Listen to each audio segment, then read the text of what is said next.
Hey, what's up, guys? How's it going? Welcome back to the daytime stream for Monday. It's February 16th. We're halfway through the month somehow. I can't believe it. Today's title shall say new record Pokemon card prices. Actually, let the beginning of the title say fresh, pricey slabs for sale. And the new record Pokemon card prices. So I'm going to hit save on that. And I got a couple cards. I'm going to price them up. Some of them might be a little pricier. I might overprice a couple. I mean, otherwise I wouldn't offer it. But some might just be liquidated. So let me go ahead and close these. What am I doing? Well, I actually have plenty of cards. I've been buying them nonstop. And I'm just giving up some of them because I think now's a good time to sell. I mean, with the Logan Paul's Gold Torchic selling for a record 16.5 million, that's all the news anyone's going to be talking about. It's going to be on everybody's mind. And so, you know, there's going to be a lot of people in the market wanting to buy some cards. And I've got some. I've got some cards that I just kind of been sitting on waiting to sell, and, you know, no other reason. Let me go ahead and swap over here. So it's a good time to sell, probably. I'm not even so sure about that. Like, you know, Logan Paul once pushed the market up in the past, and those cards in the past now look like they're piddly cheap. I mean, you should have been buying those all day long. So maybe that'll happen again for you guys. But for me, I'm going to earn some cash. All right, so let's open up this. Let's get the chat room open. It's time for me to make some cash. One of my problems is I don't have any, like, cards left to sell. I'm out of cards. You guys bought me out of all my cards. I mean, I do have lots of cards, but I'm so constrained on what I can sell these days. All right. Dooby-dooby-doo. We're going to hit pause on this. Can we hit pause? There it goes. All right, we're going to pop this chat out. So much harder to set up the vertical chat. There we go. I think I got it. All right, we're in vertical chat. Tyler's here. Matthew David is here. Dragons Exalted. I love that set. To the moon. Oh my gosh. Oh my, a good day to be here. Guys like the stream. So yeah, I've got some spare cards. I will be putting some of them into the live customs. I will be pricing up some of them. Some will get a liquidation price. Some of them will get a red label price. But basically, they're going to be available now. And I just think it's going to be a really crazy year this year for Pokemon. So it's a fun year, and we're going to have some fun. All right, let me go ahead and open this up. We're going to get rid of this. We're going to pause this. We're going to grab the website. I hope you guys had a nice day. Well, I kind of didn't get as much sleep as I should. I kind of woke up early today. Ran around. I got some work done. Actually, one of the reasons why we didn't go live earlier, I was just like watching the news, watching videos, and then I got into like a conversation with the gentleman over the value of some legendary Zards. He made me an offer on my Charizard. He offered 55K, but I told him I think it's too low. And then he was like, and I was like, and we went back and forth for a little while. What is this? Shipping? Okay, good. And I got a bunch of shipping done, actually. So I've kind of been doing Alexis's job for her a little bit. I've been doing all the eBay shipping. Oh, right, and I need to restock something. Man, it's so hard to keep up with it all. I was going to do that. I was going to contact somebody and get something restocked because we're running out of it. I believe Tag is better than PSA, and in time, people will see it. They do a good job. I don't know about better, but, you know, they're good. Like, you could reliably buy them. Actually, let me go grab my Gyarados. He just arrived. I'm going to go show Gyarados I bought the other day. He just arrived in the mail.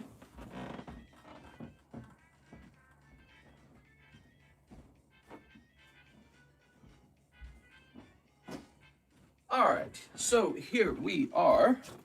This beautiful Gyarados. Haha. Okay. Ooh.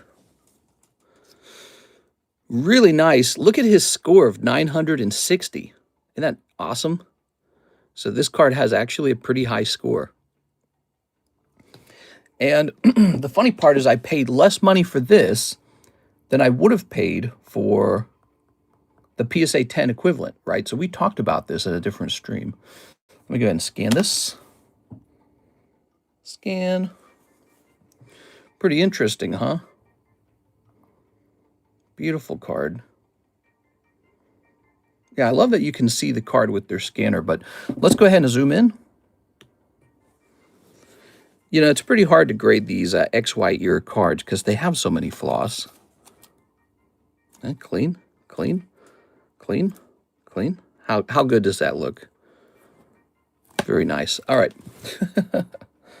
So this guy just arrived, and there was a PSA option for sale online, and we've shown it off a couple times in this stream, and it was in such poor condition, but they still gave it a PSA 10. It's so shocking. It's like, how? How did this get a PSA 10? It doesn't make any sense.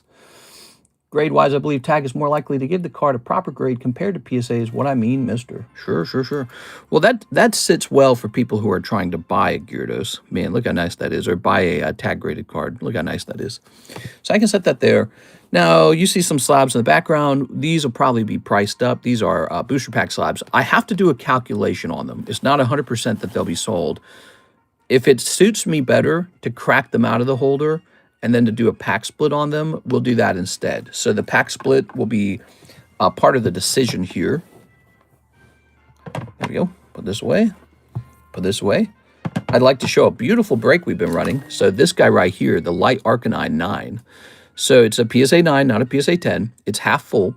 If it was a PSA 10 break, it'd be 1 in 54. Really outrageously expensive. But since it's a 9, it's only 1 in 8. Pretty good. Okay, so that's that break. But let me show off these other 2 boosties here. 2 more boosties. Again, if it suits me better to crack these out and just do splits on them, we'll do that. So there'll be a price analysis before they're officially made for sale. Where are my sleeves for these? These are all unsleeved. Don't I have sleeves for them? I don't remember. But let's show off some of the high-end slabs that I'd like to price up. So these are all suggestions to myself. Here we have a nice Furo Rainbow. Here is the Gengar. Looks like he got priced one time. Cubone, Scizor, Roaring Moon. Now, don't send for these or anything. Don't try to put them in a Slabaway. They haven't been priced. So final decision on them has not been made. Here's Shining Ho-Oh. Here's a Ditto Metamong. Here's a Charizard 8. I don't know why I was holding that one. Oh, maybe I was going to regrade it. Here's Galarian Slowking. Here's Pikachu Special Illustration Rare. How did I obtain this card? Did I buy this from LaFlame? I don't even remember. I might have bought this from LaFlame. Here's Pichu. Okay, lovely Pichu. Poliwrath Neo. Looks like this guy was a break for a minute. Here's a Houndoom. That could potentially be a break. And when it comes to these high-quality, like, vintage 10s, these Japanese 10s, it's quite tempting to actually continue to hold them and just let him age and just let him become a break eventually. Here's Light Flareon. So he might get a tougher price as the result of that. And here's a Dark Porygon from Neo 4. So there's some of the slabs. I think I have more under the table if you give me a minute. I might be interested in liquidating some of these. It's an exciting time to own Pokemon cards. Here's an illustration Pikachu. Oh, yeah. Mantini's supposed to go up in the live customs. So some of these are set aside to go into the live customs is all.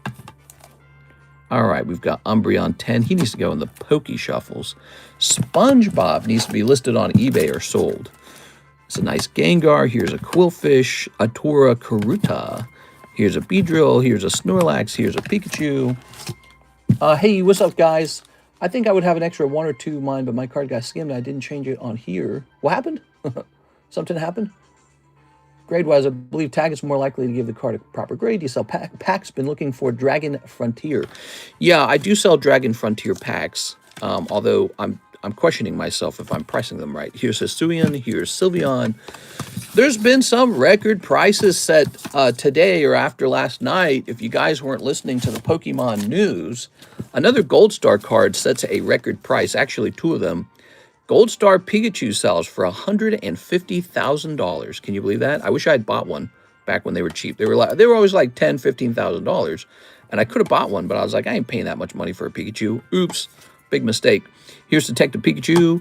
Here's Dark Slowking. He's a big one. Here's Pikachu. Here's Giovanni's Nidoking. Here's Light Dragonite. And here is a shiny Tyranitar that we're saving for the Mega. But I don't know. I might be able to just sell them if I want to. So there we go. Those are some cards that are now in the potential sell it slot. I don't want to get your hopes up too high because you might not like the price or you might not like the way that we sell it. We'll find out. All right. Let me put these back down here. Actually, this is not enough for all the slabs. So I guess these can stack right here. Oh, yeah, Sarah did some giveaways, huh? She's got a whole booster box being given away. That's really nice of her. All right, there we go. And here we go. Picture paying off houses. Yeah, basically, 150,000. That's a down payment on a new home. It's a lot of money, actually. Another Gold Star card that set a new record kind of does affect me. So Gold Star Torchic as a CGC 10 sold on like golden auctions for like 117,000 after the buyer's premium or seller's premium, whatever it's called. $117,000 for Gold Star Torchic CGC 10. That's nuts, dude. It's making me feel sweaty, dude. I got one of those, and it makes me kind of want to sell it because I don't love that card. I'm not a Torchic fan. I kind of, this whole time I had it, and I was like, why did you even buy this, bro? I'm not a Torchic fan, so that is a card that I would like to sell, but I can't figure out, do I sell him or do I hold him? Because he's performing well, and it seems like the Gold Star cards are doing quite well. So I haven't decided. Can you flex some recent pickups, Boss Man? Well, yes, we were just showing off this guy right here. Unfortunately, you cannot see most of the cards that I've recently purchased because they're all going to PSA Vault these days. So when I buy a card, it doesn't come to my home anymore. And that's on purpose. We're trying not to have so many cards in my home. I am consistently sending them away. So we don't want so many cards anymore. Like the aforementioned Gold Star Torchic, it's not with me. It's in the PSA Vault now. And so you can... my house can burn down and nothing would happen. I wouldn't lose that particular card. I guess I would lose all of your guys' cards. Hey, how's it going, guys? It's Monday, the Monday after Valentine's Day. I hope you guys had a great time. We still have some leftover Valentine's stuff going on. This is the Valentine's break. It'll take the place of the lightning break, and we'll get a new lightning break up as soon as this one finishes. It's 4 out of 8 remaining. It is a star break, which means there's actually also a star spot. And it's just really pretty light Arcanine. You can see in the holographic, he has some flowers to him. Isn't that cute? Let's see. Pikachu paying off houses. Can you flex some recent pickups? What Charizard last night went for almost $1 million? There was a Charizard that went for almost $1 million? I didn't see that. Yeah, there's probably a lot of stuff going on. Yeah, that Pikachu Illustrator selling for 16.5 million, man. That's going to energize people a lot. People are going to regret selling their cards. People are going to wish they owned more of them. It's just a great, great, great time period. Okay, according to this, I bought some Rayquazas, a Ghastly, some Gyarados, some Boosties, an Entei. I bought a Gengar. I bought some Registeels. I bought some Dialgas. I bought a bunch of Dialgas. There we go. So there you go. Now you know a little bit more what I bought recently. Nothing hyper expensive, though. Nothing that will shock your pants off or anything. So here is McDonald's Riolu waiting for another person. And here is a Gym Break Slowpoke waiting for a first person. So those are some gym breaks. And man, it's time to get back in the swing of things. If you guys were here for the Saturday night Valentine's stream, you saw that we opened like 100 Harry Potter packs. I can't believe Harry Potter was selling so dang fast. And it was just really crazy to watch, man. It was like, I think we went through like 2 boxes of Harry Potter all of a sudden. All right, so what I would like to start out with, I would like to start out by putting some cards into that live custom. Let's see. All those seem really expensive. Yo, was it heavy? I was sad that I missed all the Potter talk. Harry Potter. Oh yeah, did you catch us talking about Snape? That seems like it could go in. So that might be a live customs card.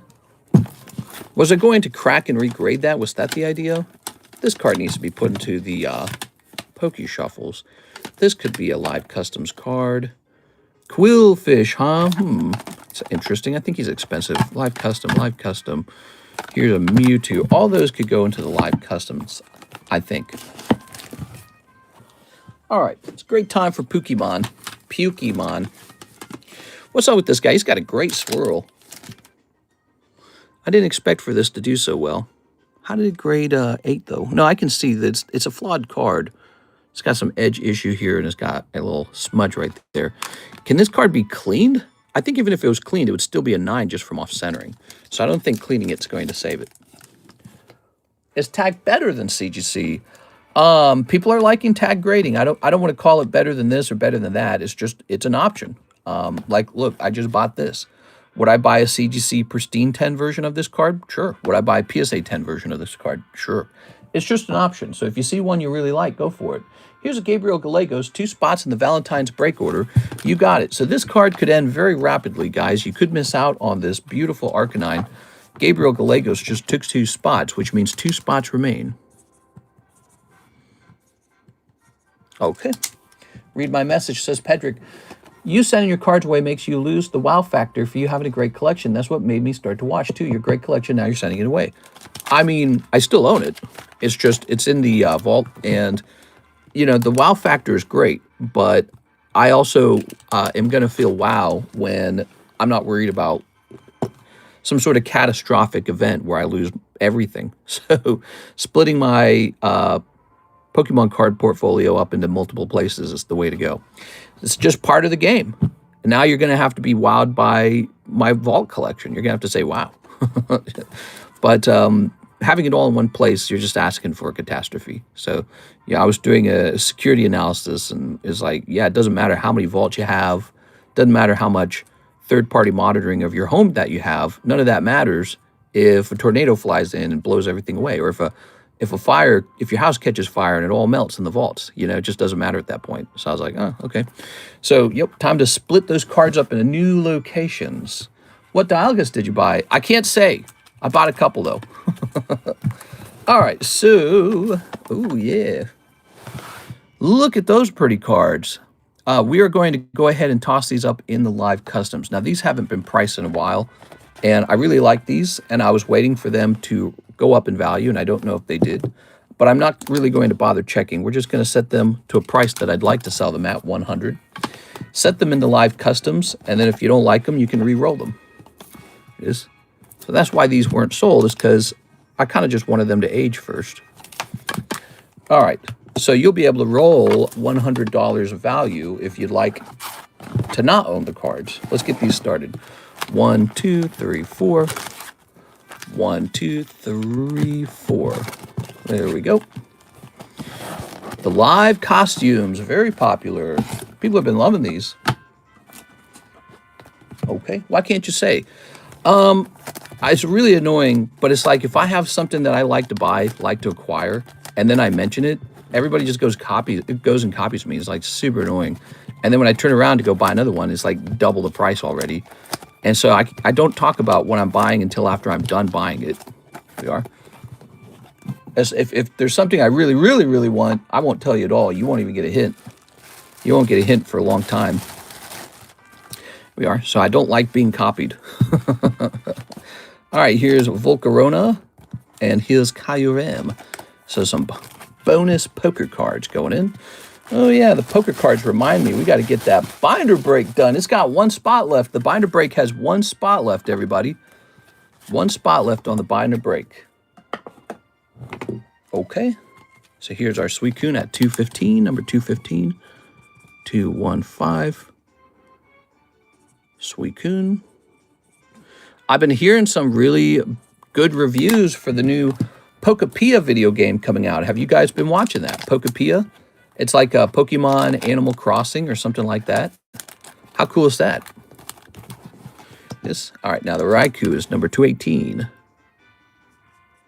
218. I think these come out of the same set, don't they? Raikou.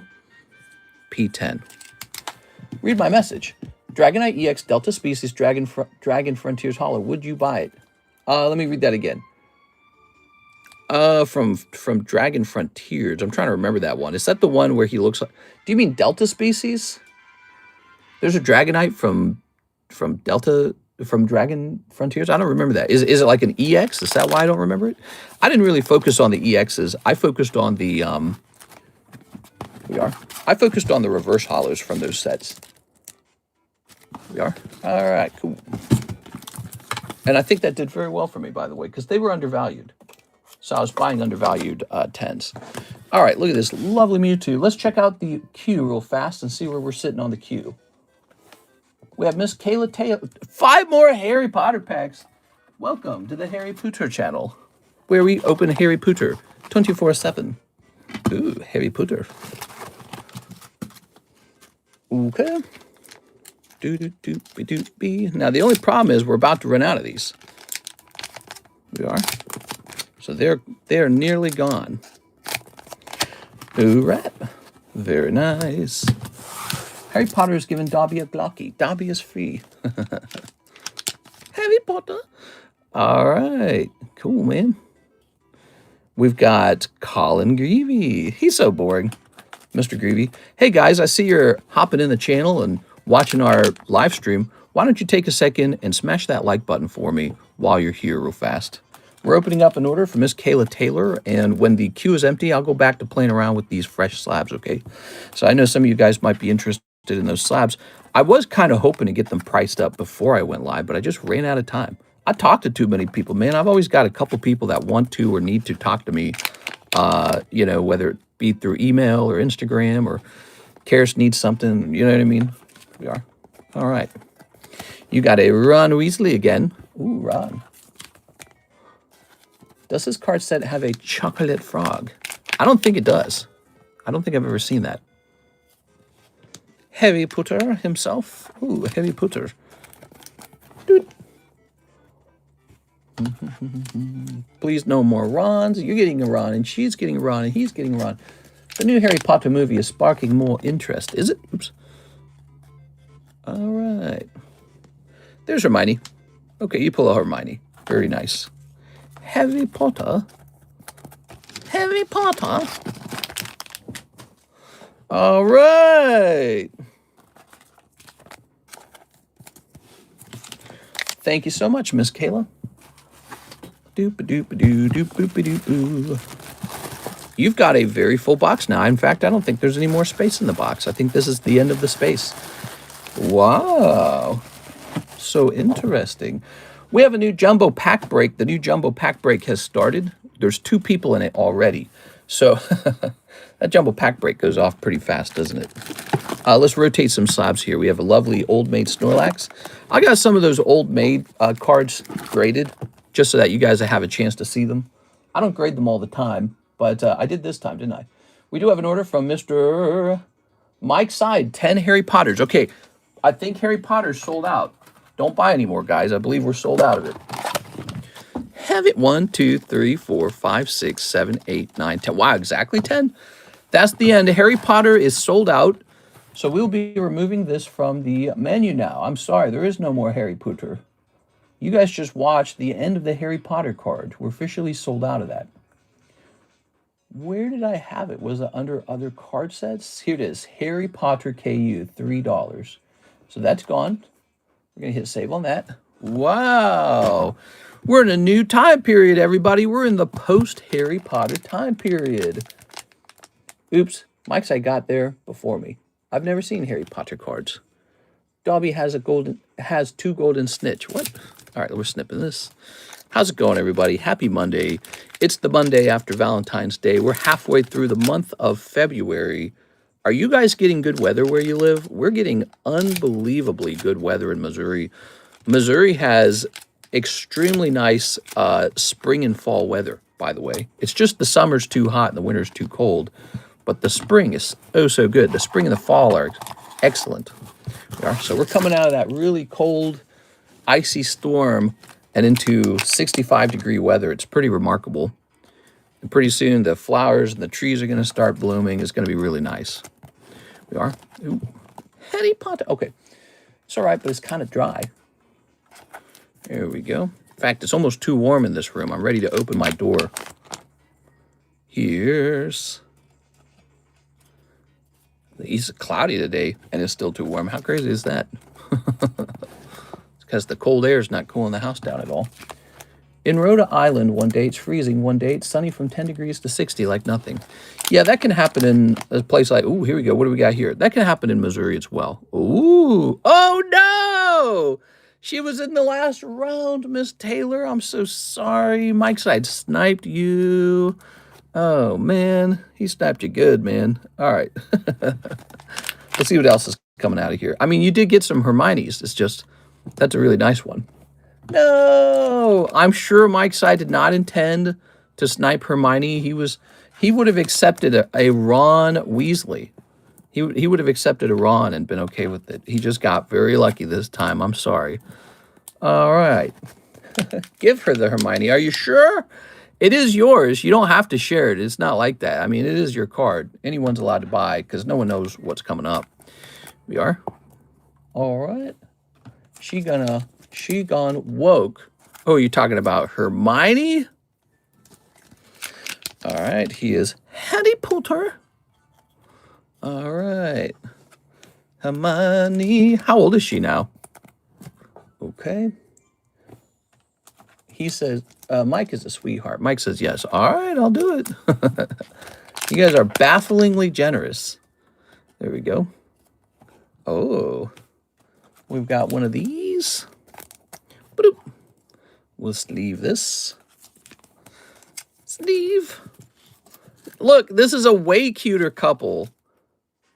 They're like 1,000 times more cute. Oh, it makes me sick. Come on, J.K. Rowling. And that's why Hermione got with Ron, because he's a total slob.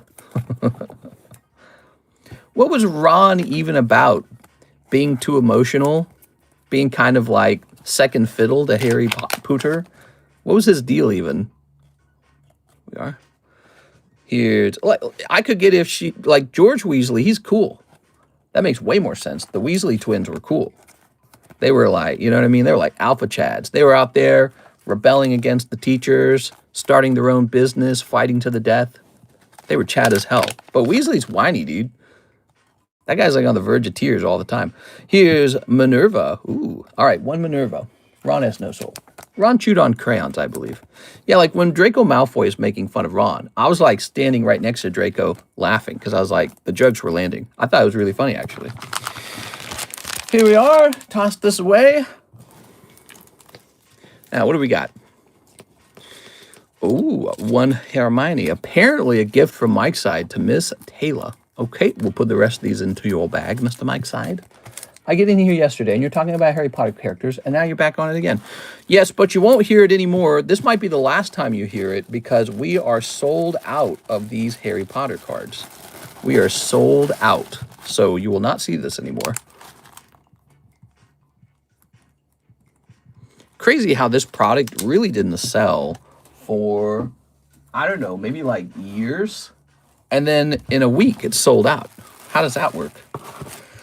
That's in the Mike side box now. And then this goes in the Kayla Taylor box. I'll give you a little top loader for it, just for fun, huh? You sell Yu-Gi-Oh? I used to sell a lot of Yu-Gi-Oh. Now we just have a little bit of Yu-Gi-Oh. On the extended menu, we have probably just a couple Yu-Gi-Oh items. One of them is Second Haunting. Let me see.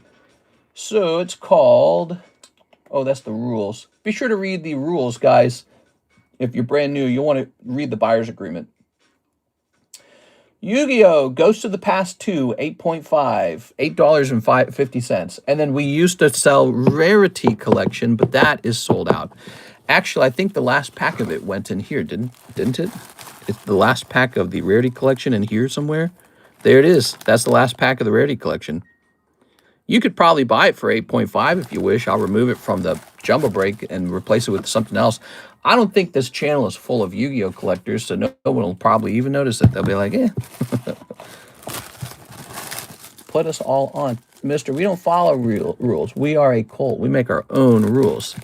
I live by no one's rules. No one's but my own. All right. Well, there is one rule, and that is you must enjoy collecting cards. That's the one rule, to rule them all. So thank you, Mr. Mike's side. That's complete. Miss Kayla went right after that, and she said 10 Harry Tutors. I can't believe that. She actually had the same order. So Kayla, this worked out pretty well for you. You actually keep this money. There you go. You actually keep this money and still get the Hermione. I mean, it's about as good as it gets. Also, let's put Mr. Mike's side down as a donator. We're going to say you donated $30, Mike's side. 30. There it is. Give my 30 to Mike's side for store credit. I'll say you donated $30 to him. Although they kind of cancel each other out almost in a way. All right, Mike's side, well, you have $30 now. which you can spend however you wish.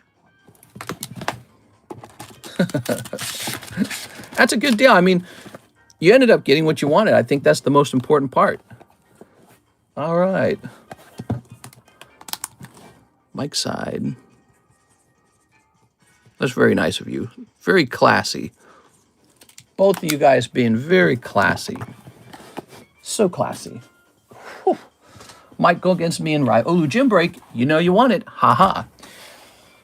Also, there's the Arcanine breaks pretty close. 2 spots on that, everybody. All right, let's see where we're at now. Boy, it's hot in here, dude. There's no airflow because there's no AC or anything running. Okay.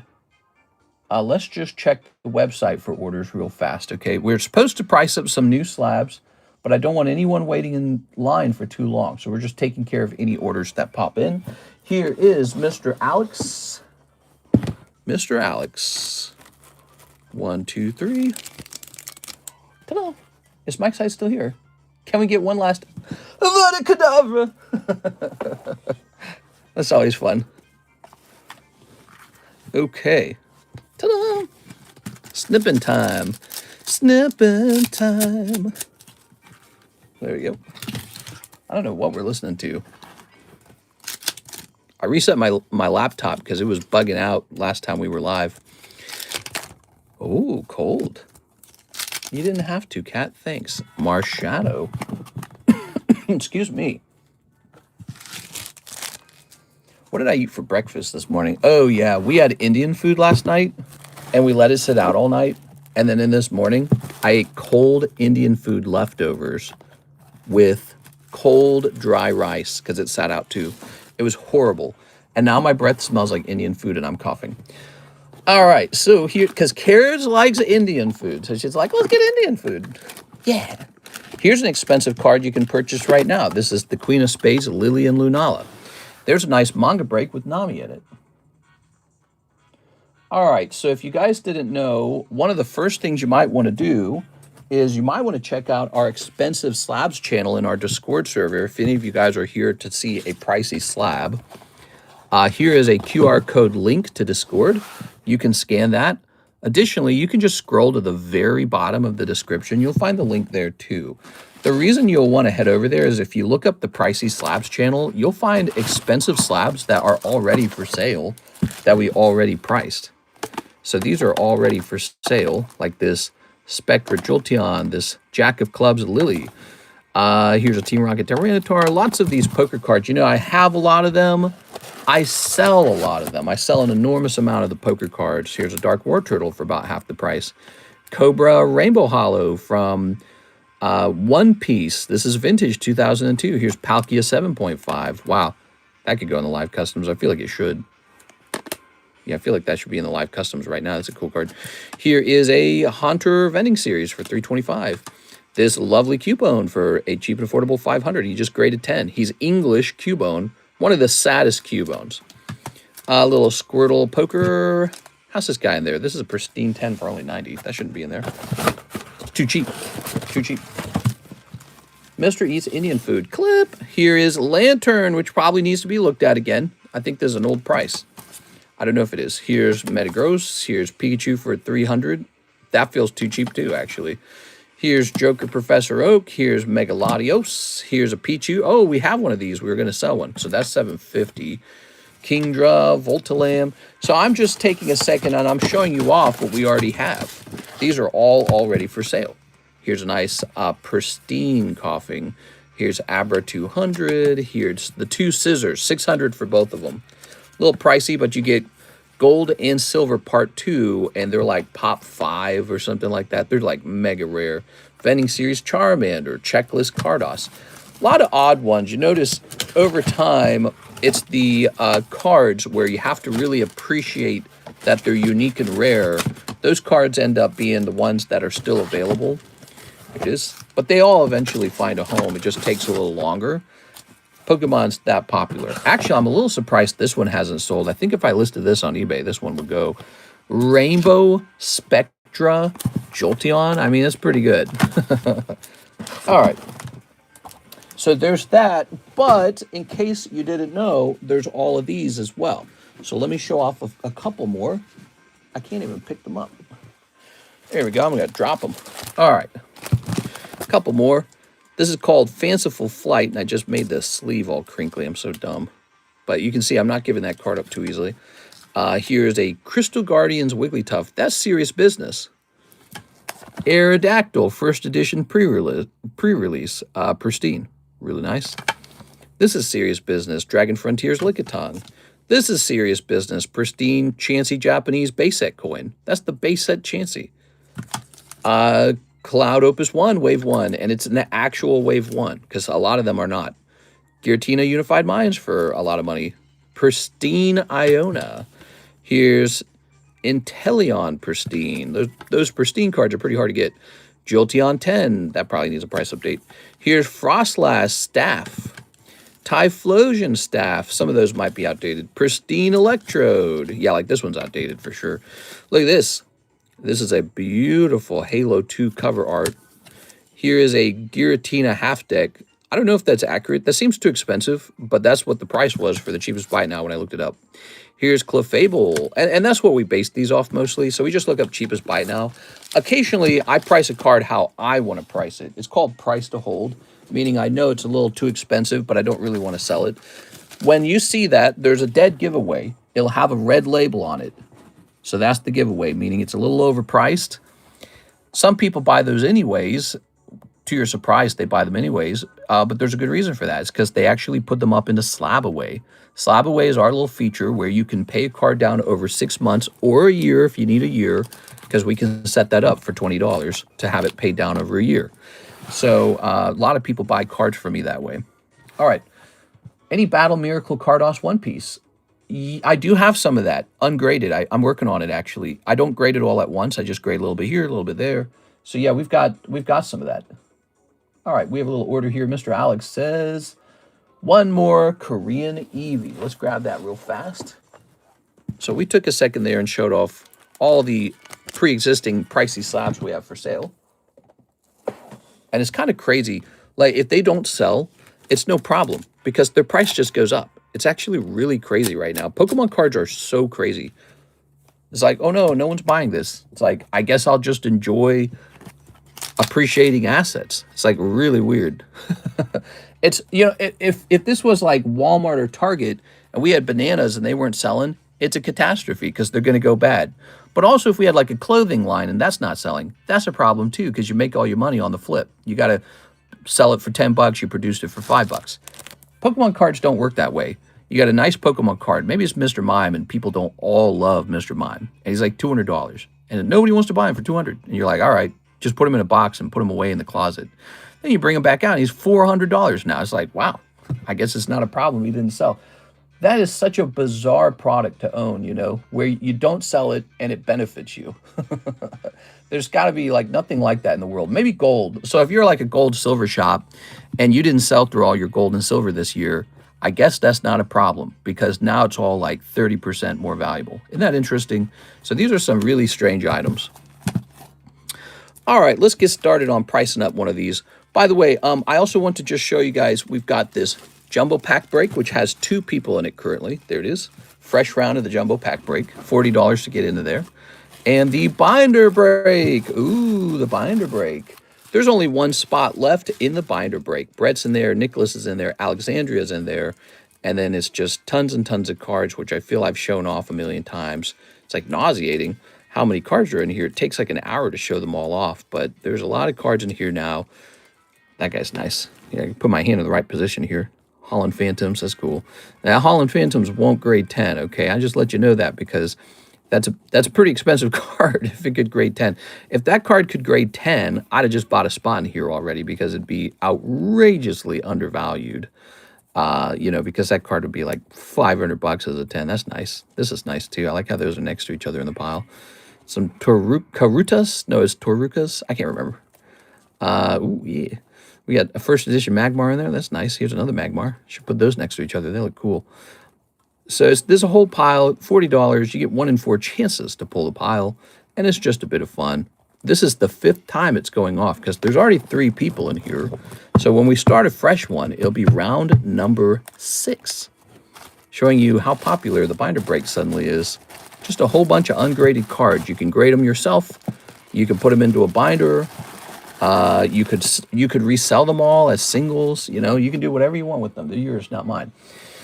Now, this Ditto Metamon. Let's find out about Ditto. Ready? All right. Ditto Metamon. This is a Korean exclusive Ditto. And I must not have typed it in right. Let me try typing in Ditto in the number. Don't freeze. Ditto 173. All right, let's try that again. Ah, there it goes. Okay. So he's at a great price right now. Actually, he's a really good price right now.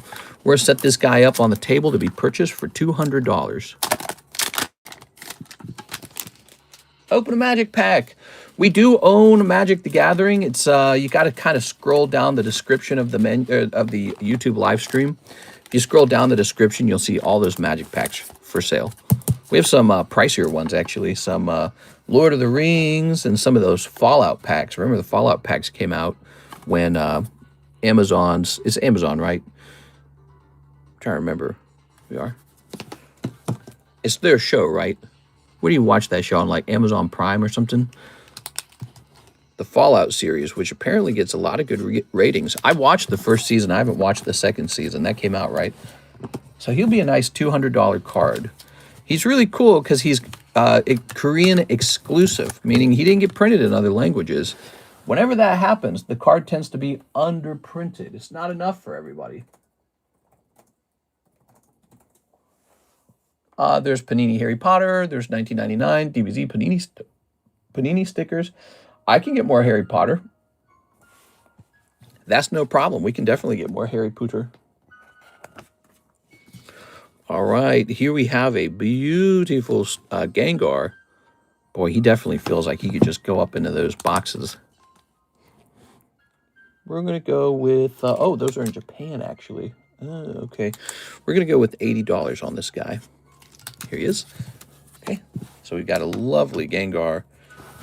That's the old-made Gengar. So you've seen the old-made cards before. He's probably the more desirable one, just on the virtue of being Gengar. Ooh, some breaks. Again, here's the Heartbreak with just 2 spots remaining. Just 2 spots left there. All right, what's next? Oh, yeah. I love this card. He needs to go up into the Poke Shuffle. You can never get rid of the boy who lived. 1, 2, 3, 4, 5, 6, 7, 8. So affordable and so nice looking. He's got to go in the Poke Shuffle. We try to put some of our best cards in the Poke Shuffle because, you know, I think there was a time period where we were doing it wrong. What we were doing is we would let people buy the good ones right off the table, right? That's what we do. We'd let them buy the good ones. And then whatever was left over was being put into the Poke Shuffles. And I think that that was a terrible mistake because over time, you kind of got a sense that, hey, I'm not going to pull anything good out of there. Now it's the other way around. The most premium cards are heading off into the Poke Shuffle. And there's a mix. I mean, there's like some 9s in there. There's some odd ones in there. But you can re-roll those if you really don't want them. But now we make sure that we put premium cards into both the live customs and the Poke Shuffles so that when you're opening them, you have a good time. I don't think the illustration card will affect the whole market, but would be nice if it did. I just don't see it. I definitely think it will. I think that it shows... that's incredibly... I have the exact, complete opposite opinion. When the most expensive card in the hobby reaches a new high point, it sort of resets the high point for everything else too, right? So it's like now first edition Charizards look relatively cheap when they sell for just $250,000. When the top card sold for $16 million. So no, it's a very good thing for the hobby. You know, think of, this is how you know this is true, because imagine it only sold for like $1 million, right? Like it sold like over 3 times more than what he paid for it. Well, imagine it sold for 1/3 what he paid for it. This would almost certainly have a depressing effect on the hobby. It would have a chilling effect. People would be like, well, you know, Pokemon's in a bubble. It's all fake. Look, it's popping. Instead, it's blowing up. And this reflects regular sentiments all the time, because if you're looking at these prices, wow, I love the way the screen looks right now. What triggered this? If you look at, you know, the cost of the cards, they haven't been getting cheaper. They've been steadily climbing. All right, so this is Chilling Rain, Galarian Slowking. Oops. I'm just kind of glad it's not his card anymore. Now a different guy owns it, and I'm sure that guy's gonna... He's probably an actual collector. All right, so let's see. We're going to set the price on this card to... I'm going to set the price of the card. So this is an Alt-Art Chilling Rain Slowking. It's pretty cool. The artwork's really cool. It's one of these Tomokazu drawings. That guy's nuts, man. His drawings are always wild. So that's really nice. Okay, right. Super big deal. Yeah, it's a big deal, actually. It's a very positive sign for the Pokemon card market that instead of going under price, it blew up triple times the original price. It'll have a trickle-down effect on everything. And we already saw this. We saw this the first time it happened. Ooh. A card that sold for millions sold for more millions, but yeah, I see what you mean. Yeah, I mean, there's a big difference between 5 million and 16.5 million. It's a lot of money. We are. So we're going to say 195 on this one. So this is 195. So you're seeing some some pricier, hotter slabs hitting the table. It's weird that I got so many Slowkings for sale. All right, guys, if you're looking for an order, we have an empty queue, which means you can have some fun. You can have some action right now if you want to open some cards. Here's the Heartbreak Mew is up to 7 out of 17. He's about to, he's getting real close to the halfway point. Now look at this. This was for Valentine's Day only. You were able to buy the slab at half the price, but only if you were gifting it to somebody. So that is no longer available. We are. Ooh, Squirtle. Like, he should go down into the Pricey Slabs channel already. That guy's a real collector that bought it. He's going for a Tyrannosaurus Rex next and a Declaration of Independence. He's after real treasures. That's so cool, man. Yeah, I like to hear about that. That's really nice. All right, let's see. Collecting is that thing you do when you want to have fun. Here's the Pricey Slabs channel. See, we have a channel dedicated just to taking pictures of our slabs for sale. It's in our Discord server. That means you can join that Discord server and go shopping all the time. We have all kinds of stuff in there. We have cheap slabs. We have expensive slabs. There we go. We even host giveaways sometimes. Bro, who bought the illustration was on that snow? Maybe. I don't know. I don't know. It's a good question. It's pretty expensive, though. So I think that makes it the most expensive card in history, doesn't it? That beats any sports car. And I think that's basically what I was expecting, you know? Like, who wasn't waiting for this to happen? All right, I really like this Mewtwo Pokemon Go card. 074. Yeah, it beat the $14 million Babe Ruth. Wow, cool stuff, man. That is cool stuff. Let me get my calculator out. Okay. I'm hoping you're doing well. Broke 2 Guinness records by like 4.5 million. Whew. It's not even that much money. You guys think it's a lot of money? How many 100 millionaires exist in the world? How many billionaires exist? How many 500 millionaires exist, right? You know, like, there's really wealthy people out there. There's people with enormous wealth. Let's see. Very good. Divided by 25. So this guy's going up into this. 60 million to a rich man is $20 to me. 1, 2, 3, 4, 5, 6, 7. You have a new message. Oh, man. It's got to be a real busy week for me, man. It's got to be... This week is especially busy. All right, let's see. We're going to be busy as bees. Buzz, buzz, buzz, buzz. Hey, what's up? It's Guru GT. Shy T? What? How's it going, man? All right. Oops. We're restocking those live customs with nice cards right now as we speak. Okay. All right. What is this music? It's so funny sounding. Do, do, do, do, do, do. I hand out these poker cards for free in these custom booster packs, so that you don't just get a cold pack. You know what I'm saying? All right. All right. There goes. One more card here. Okay, so this shall say number 074 Mewtwo T10. Good. Both bidders were in the building, and Golan knew the winner is a bit sketch. It's not that surprising when it's like millions of dollars, is it? I mean, have you seen expensive auctions for like, you know, like fine art? It works exactly that way. Yeah, they're not like hanging out in a back alley or shopping on home on eBay. You know what I'm saying? It's $16 million, baby. You think they might be able to afford a plane ticket? Probably. They just might be able to afford a plane ticket if they have $16 million for bidding. All right.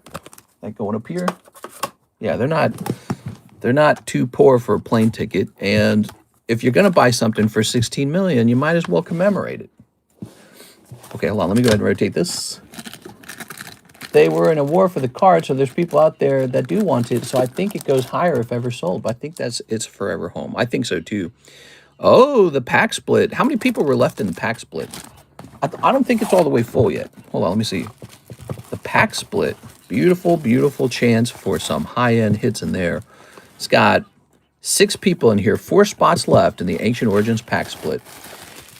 You know what you could pull out of that pack split? You could pull that Gyarados I've been showing off. This set, Ancient Origins, has this Gyarados. I just paid $1.4 thousand for this, okay? How much are the Pokemon poker sets? They're pricey. Their poker cards are going up in value over time. They're getting pricey, man. Ah, here's Quip's drawing. Quip's Haunter. Of course, this will be thousands of dollars one day, right? That's the new Picasso. I mean, not now. You got to wait for like 100 years in the future when we're all passed away, and they'll have this up in a museum wall, and it'll cost like $2 or $3 million. All right, so we're hitting refresh. I can't believe I lost the bid by 1.2 million. Ah. Oh, it was you, huh? Hey, how's it going, everybody? Happy Monday. I got to remove this little red sticker. This red sticker was for Valentine's Day only. We had a Valentine's Day stream. This is the Monday morning stream. There we go. That's a great card. This Rayquaza, he's really lovely. I feel like he could go into the Poke Shuffles right now, actually. How much space we got up in there? Oh, lots of space. Okay, let's get rid of them. So 65, that's what, 13? 1, 2, 3, 4, 5, 6, 7, 8, 9, 10, 11, 12, 13. There we go. In he goes. He's a hit. He's a chase card because he's over $50. So it's going to say 100. Rayquaza. Tag 10. Chase card. All right. And now, oops, let's add that markings to the slab. Helps me know where it's at in the box, in fact. Away he goes. I will never pass away, mister. I'm like Ghastly. I'm a ghost. You're a ghost. Mr. Seth, the only light Arcanine you have, or will there be one in the future to break? Well, it's not my only one. If you look, we are selling this one as a 9, but he's actually a 10. So this is a placeholder for a 9 that's on the way right now. I ordered one that night. But this one right here could be sold as a 10 one day. The only problem is it would be a 1 in 54 break. That's basically already a mega break. It's just really expensive. So I don't know. He could be a mega break in the future. Would you like that, guys? Pristine Squovet. Aw, he's so cute. You guys are just tripping over yourselves to get that Squovet, I heard. All right, this slide doesn't need to be here. That's going to be given away for free. Oh, right. We got to get that Sarah, the booster box for Sarah's got to be handed out, guys. She's got a booster box. Let's get the giveaway channel active, okay? So I'm going to jump over here to the giveaway channel. All right, and that's active now. And where is the giveaway being stored? Where is it actively sitting right now? It was a whole box, right? Oh, here it is. All right. So this is being handed out. We've got room for 5 more people to be added over there. So toss your name, toss your hat in the ring by typing in Sarah into the live chat. Okay. She gave that away on Valentine's Day. She's a very generous person. Here's Piplup. Oh, yeah. And here's Starly. Now, the Piplup is actually a vintage card. This is from the Platinum era, and it is in Japanese, but it's still from 2009, and it's just a successfully graded 10 Piplup. Who doesn't want that? If you're a Piplup collector, you might be looking at it like, maybe. Happy Monday morning, guys. Let's take care of this order from our friend Javier. I missed you, Mr. Javier. Feel like I haven't seen you in months. Let's see. Your order is... What's up? 2 spots in the Ancient Origin pack. All right. 2... Oh, are we out of energies? Where are my energies? Here's some energies. Hold on. Give me a second here. All right. Good. And we'll say 1, 2. I'll set this here. Hey, now we got more room for Korean commons. Let me see. Are these Korean commons? These are. These were from Alex earlier, weren't they? There we go. All right. Just move these over now. Good. Now, he's jumping in there. How many spots were left? So there's 2 spots now. We have so many breaks that are actually on the brink, everybody. Javier Arroyo. Okay. Javier Arroyo. We are pretty close to seeing an Ancient Origins pack go off. Why am I trying to say Dragon Frontiers? There we go. Look at that pack split. Oh, yeah. Karis and I have been playing Gears of War 5. I never played that game until now. Oh, my gosh, it's good. But it's so tough. We're playing on a higher difficulty, and it's shockingly difficult. Like, it's Dark Souls difficult. I'm really impressed by that. They made a very tough game. Shining Ho-Oh. Why did I never sell this? Do I want to sell this? Will I regret selling Shining Ho-Oh? I mean, it pairs with the Shining Lugia, which we do also have that.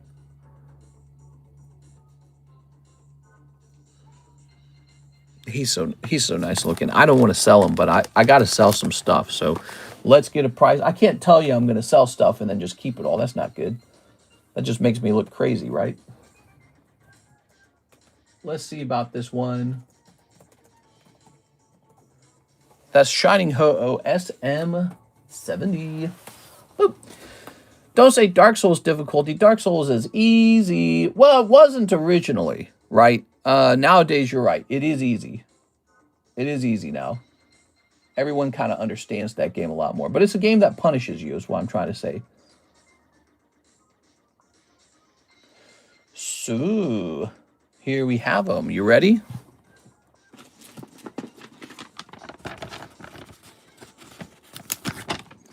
All right.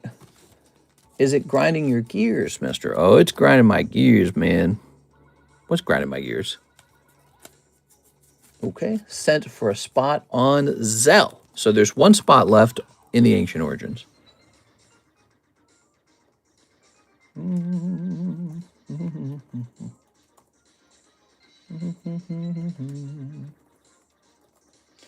All right, I've got a price.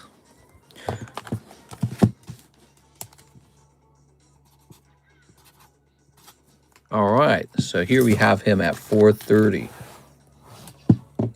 Shining Ho-Oh. He's a beautiful card from the Shining Legends era, and I just can't imagine him not doing well every time. He's so good. Eric Rodriguez, pack split, extra buck, because why not? Oh, that's so nice. Listen to you, man. This guy's tipping me a donut today. I haven't had any donuts. I wish I had a donut. What should I eat for lunch, do you guys think? All right. Actually, I think I'll be hitting up the library to get some sort of consent form notarized. You have to have a consent form for IVF. Okay. That'll just take a second. It's just another thing you got to do. There's so many like forms you have to sign. There's so many blood tests you have to take. They're like, they got to test your blood like 20 times to do IVF. 1, 2, 3, 4, 5, 6, 7, 8, 9. They're like testing like your DNA and stuff. It's really crazy. They're like, so what DNA do you got? Okay, lemon pepper tuna. That sounds like a cool, catchy song. Lemon pepper tuna, lemon pepper tuna. All right. Peanut butter and onion sandwich. I don't like peanut butter. Do you guys like peanut butter? Peanut butter's decent. I'm not allergic to it or anything. I just think if you eat plain peanut butter, you're a little screwy. If you eat nothing but plain peanut, or if you like peanut butter on a slice of bread by itself, you're like, okay, so you do it because you're working out or something. But if you're doing it because you like it, I don't know about you. It is, oh yeah, Rocket Giovanni. He'd make a good chase card in the Poke Shuffles. What does the Poke Shuffles currently have for its top chase card? Ugh. Give me a second here. Well, this box is mega full, man. Shaman, he's going in. He's the second $100 card in there. All right, so he'll be going in for $100, not $105. She knew I loved her, but not as much as lemon pepper tuna. 1, 2, 3, 4, 5, 6, 7, 8, 9, 10, 11, 12, 13, 14, 15, 16, 17, 18, 19, 20. I only eat jelly sandwiches, and my husband only eats peanut butter sandwiches. Ew, gross, bro. Peanut butter is not a sandwich. There is no such thing. Like it'd be like telling me he ate a butter sandwich. Like he just put butter on one slice and then butter on the other slice and then wedged them together. That's not a sandwich. So this is going to say Team Rocket Giovanni. T10. And this is going to be a top pull in the box. As you can see, marked by the flares around that C for chase card. C stands for chase card. If you put peanut butter on one slice and then peanut butter on the other slice and wedge it together, slam those cheeks shut, that's not a sandwich. That's a cry for help. There it is. All right. Ooh. So he went in for 100, so we have to mark him as going in for 100. Oops. He can eat peanut butter from the jar with the spoon. We are. That's no good. If I eat peanut butter sandwiches, does that make me nuts? That's right, you're nuts! We are. We're going to call you the Nutty Professor. Here's a beautiful Pikachu Old Maid for only $45. You guys may look at some of these cards and scoff at them, like this Shinji Kanda Slitherwing, or this Old Maid Pikachu, or this Radiant Heatran. But you know, it doesn't take very much for them to jump from $45 to $65, or $34 to $70, or $35 to $45. That can happen like that overnight. Really, all that it requires is for them to get like a year or two older. Like, how cheap do you think the cards used to be for Sword and Shield or for Sun and Moon? They used to look just like this. Look at them now. Some of them cost like $200. So it's really just a matter of age. These cards get older and their value goes up. And so you can ask yourself, what do I really want to buy? Do I want to buy one of these super old, expensive vintage cards? Or do I want to buy Team Rocket's Regirock for $55 and one day sell it for $85? You know, either or could happen.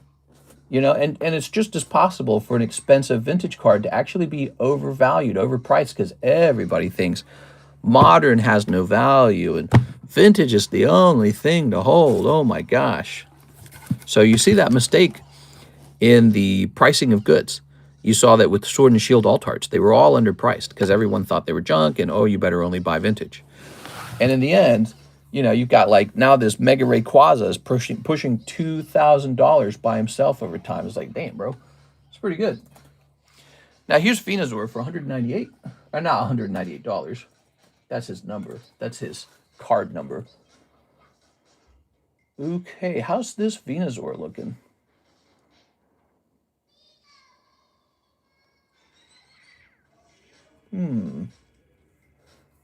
I see him. I see him. Give me a second here. Let me click on him. How did I acquire this card? I don't remember acquiring this. Did I buy this from someone? If my girl is standing outside, is she outstanding? Yeah, I suppose she is. All right, I have a price available for this one.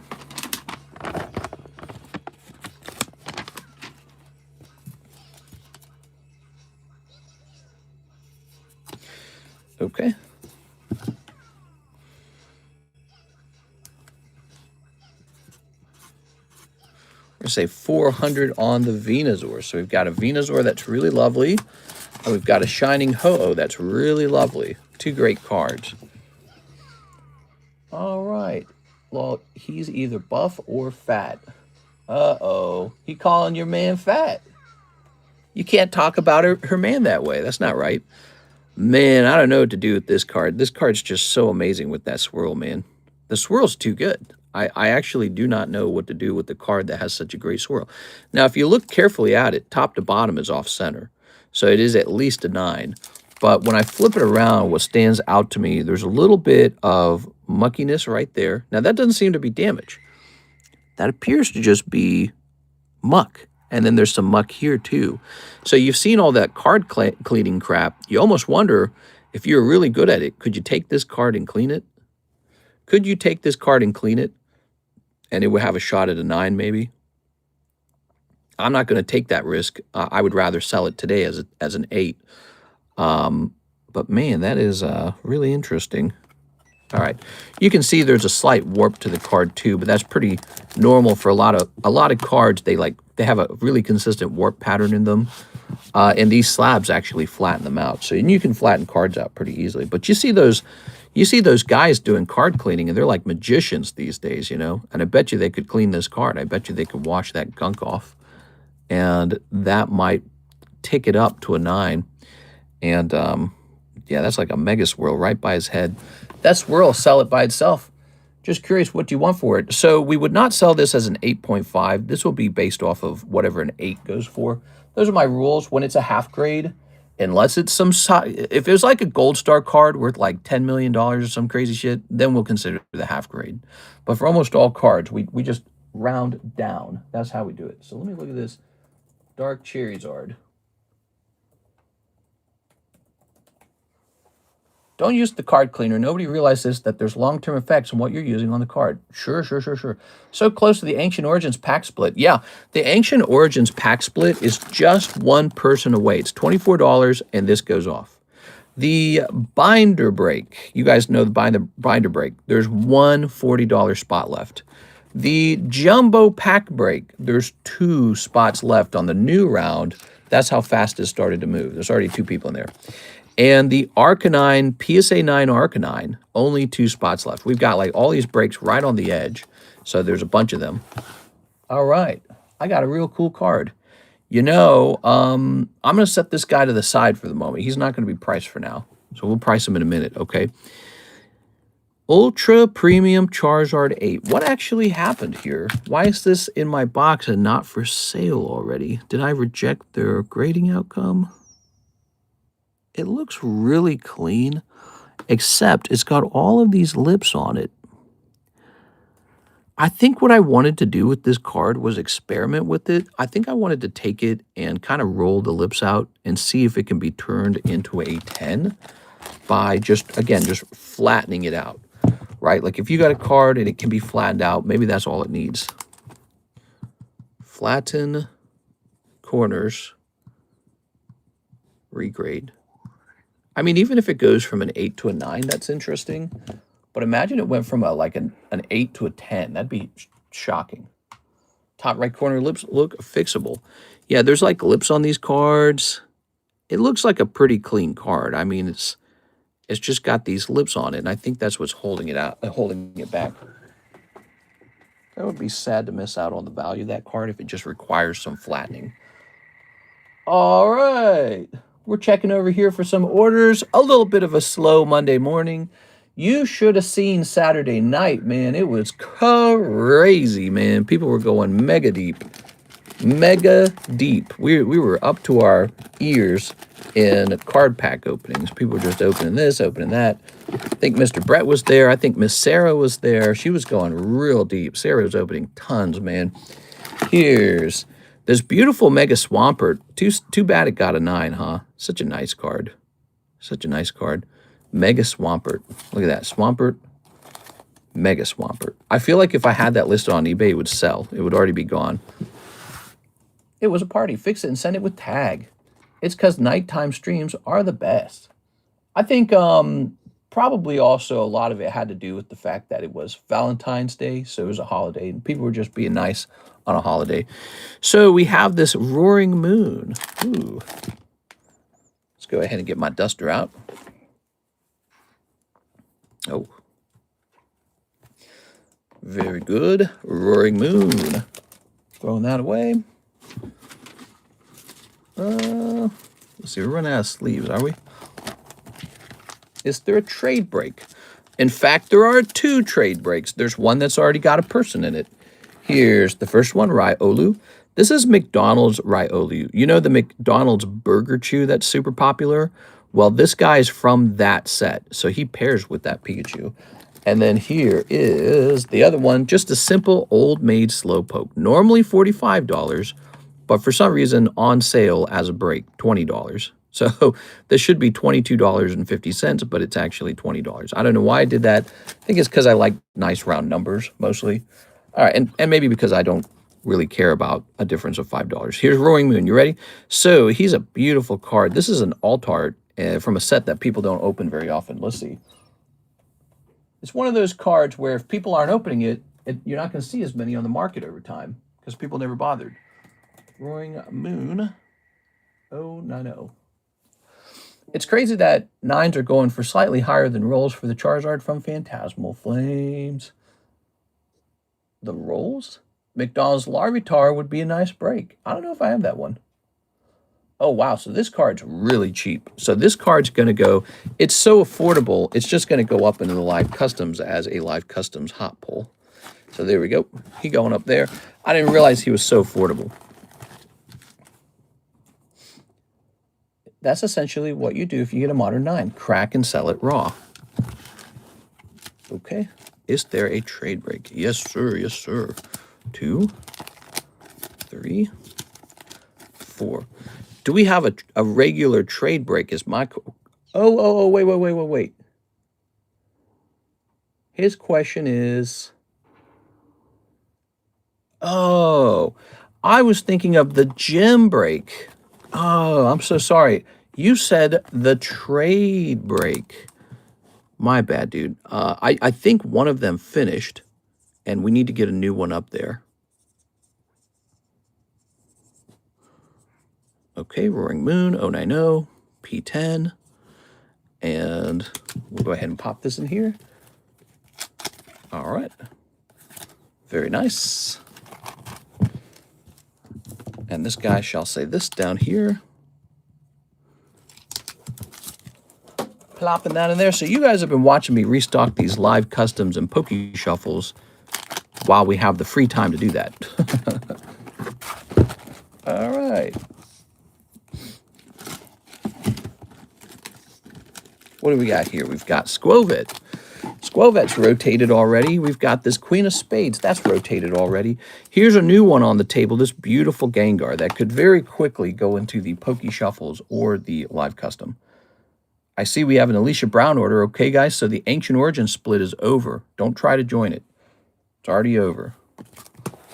This card shall head off into the Pricey Slabs channel. I just wish we could get better lighting. The lighting is like this ugly red color. I like the light blue color. God, that's ugly. All right. Get a larger show on Friday. It's kind of pricey to get in, but I could sell my Evo booster box. Okay, let's put this over here. I don't know what you mean by that. All right. So Miss Alicia, she says, 1 Ancient Origins pack split and 2 Muse spots. Ooh, that's a big one. All right, you got it. Alicia Brown. Umenu says, live customs. That's right. We got a little accent out here. I'm not ashamed of it. They're called live customs. You got a problem with that? Somebody put live customs into the, I didn't even know that was a product. I thought you had to use custom orders to buy those. Oh, maybe they've been listed and no one can find them because they would have to mistype it to find it. That's very fascinating. Okay, so we're going to head over here to the pack split and toss you in. And wait, we need to go ahead and grab this and put your name on it as well. Yeah, they call it live customs. You got a problem with that? Reckon I don't. All right. Oh, the YouTube menu. Oh, well, I do have a problem with that. Let me go fix it. They can't be saying live customs. We're classier than that. Oh my gosh, you're so right. Live customs. Sometimes pronounced live costumes. All right. So this going into the Mew now. The Mew break. We host a lot of breaks. This is something that we do that's unique on this channel is we host a lot of high quality breaks. 1, 2, 3, 4, 5, 6, 7, 8, 9. We're actually up to 9 on the Mew, everybody. 9 on the Mew. He's getting into danger territory where you might actually buy in because he's past the halfway point now. 7, 8, 9. So with him being up to spot number 9, there's only 8 spots left. That's past the halfway point. There's officially past the halfway point. There we go. He's half full. Yeehaw. Is it worth it to spend money to get into the show? Never. Let's see.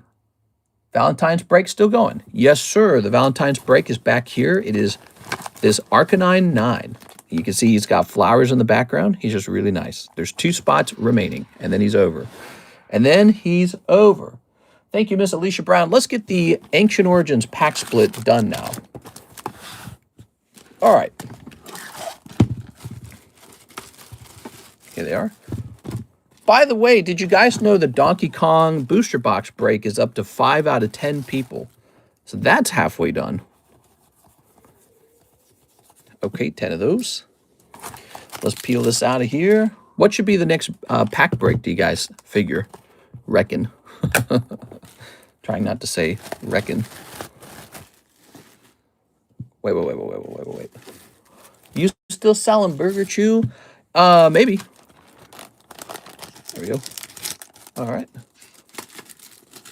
Possibly. Are you saying, do I have another one that I haven't priced up yet? Is that what you're asking? So we'll set this over here. Oh, yeah. So here are the names. Showing off the names, everybody. So now we have a pack split going off. These are so fun. I love the pack splits.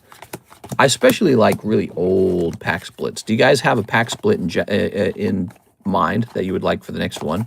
The problem with some of the vintage pack splits is they've gotten crazy expensive. Reckon's a good word. Say it loud and proud. Well, I reckon. Well, shucks. I reckon these here Charizards can go find their own hosts. Put this here. 1, 2, 3, 4, 5, 6, 7, 8, 9, 10. How about a Generations pack split? Maybe if I had a pack of Generations. Give me a number. Generations. That's interesting. That's always a bit of fun, isn't it? It's always overpriced, though. 3. A 1, a 2, a 3. Ta-da! Boop.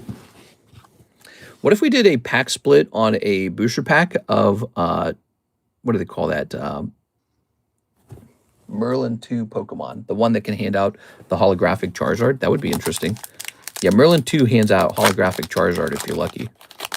Ooh, we could get 2 packs of Merlin. Somebody's getting Malamar. All right. Where do I put this stinky thing? Over here? And we just kind of throw this away. Now, they're playing the sound effects at the end of the OST. There we go. Now, boop. Alicia's coming out first. What you got there, Miss Alicia? She's got Sableye. Look how cool that looks. Oh, my God. Could you imagine this as a reverse holo grading 10? It would just be an expensive card. It's just so nice looking.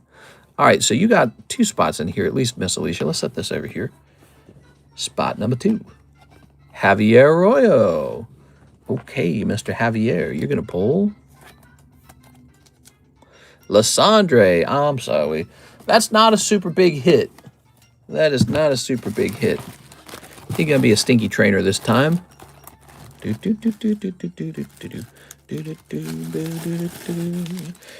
know what's been a really big seller for us recently? Those Tops packs. I saw that in your baggie there. Maybe we should do a pack split on a Topps pack. Would you guys like that? Here's Jaded Heisenberg. Okay, this is card number 3 from the back. And it's a Vespiquen. That's for Mr. Jaded. Vespiquen's okay, I guess. Not exactly my favorite. Do you guys like Vespiquen? There we go. The design's kind of obvious. You know, like, it's a queen and she's a bee. How should we make her look? Like Gardevoir, but ugly. All right, now here's Nathan Norman. He's going to take the rare spot. Nathan Norman. That's Nathan Norman. And the reverse hollow spot shall go to... What? Nathan Norman times 2? What are the odds of that? That's a lucky gentleman right there. Nathan Norman times 2 on the... he got both the rare and the reverse hollow. Wow. That's crazy good luck. You don't expect that. Here's Mr. Chad. Sorry, everyone else. Nathan's over here sniping you guys. Knockoff Beedrill. Yeah, she feels a little bit like knockoff Beedrill. Here's a cool Relicanth. So we'll find out what's in these in a second, okay? Stick around. We try to, if we can, we try not to spoil it. We like the big hits to be flipped over last so that there's a big surprise. Actually, I feel like what we could do is this. Let's get these up off the table. All right, we're picking these up off the table. These names that are completed, they can be set here, and the hits can be placed right there. Okay, now they're off the table. That's nice. So now we've got Kayla Taylor. Miss Kayla, you were in here. What did you pull? Go Lurk. Looks really cool. Really reminds you of the XY era. It's got that look. It's got that XY era look. Let's see. I guess we'll stuff him in here. Your box really is pretty full, huh? There we go. The unluckiness will catch up soon. Oh, you're watching. How nice. How nice. You actually get to see your good luck. That's awesome. So you must be excited to flip those over and see what it is. Here we go. Javier. Javier's going to pull on his second card. Beldum. But is it a Yukimori? Yep, that's a Yukimori Beldum. That's cool. She's got a lot of cool Pokemon cards. They're all made out of, like, clay or something like that, so those are always fun. You can actually create, like, a Yukimori collection of just her cards. That's how you can collect Pokemon cards, just by the artist. Now, here is Eric Rodriguez. Oops. So used to doing it this way. So, Eric Rodriguez, he pulled... Oh, that's 2 cards. Oh, okay, there's 2 left, that's why. Ah, ball toy for Mr. Eric. Eric Rodriguez ball toy. Okay, now here's the not so fun part. I got to go find his bag. Got to unbury it a little bit. See, there's a lot of bags over here in the e-boxes. Edgar Gonzalez, Eric Rodriguez. Here we are. Oh, you don't need all these trainer cards or energy cards. Let's put this in between these two. All right, there we go. Thank you, Mr. Eric. And last but not least, we have Candy Vargas. We already know where her pull's going to be. It's going to be Malamar. All right, because we saw it at the very beginning. That's so weird. I thought, for some reason, I thought Alicia had 2 spots. She had 1 spot. You have to remember that next time. Because I would make her all excited like she got 2 spots or something. She's going to be scratching her head going, do I have 2 spots? All right. So first, let's find Alicia and put this away real fast. But I don't see it. I don't see Miss Alicia.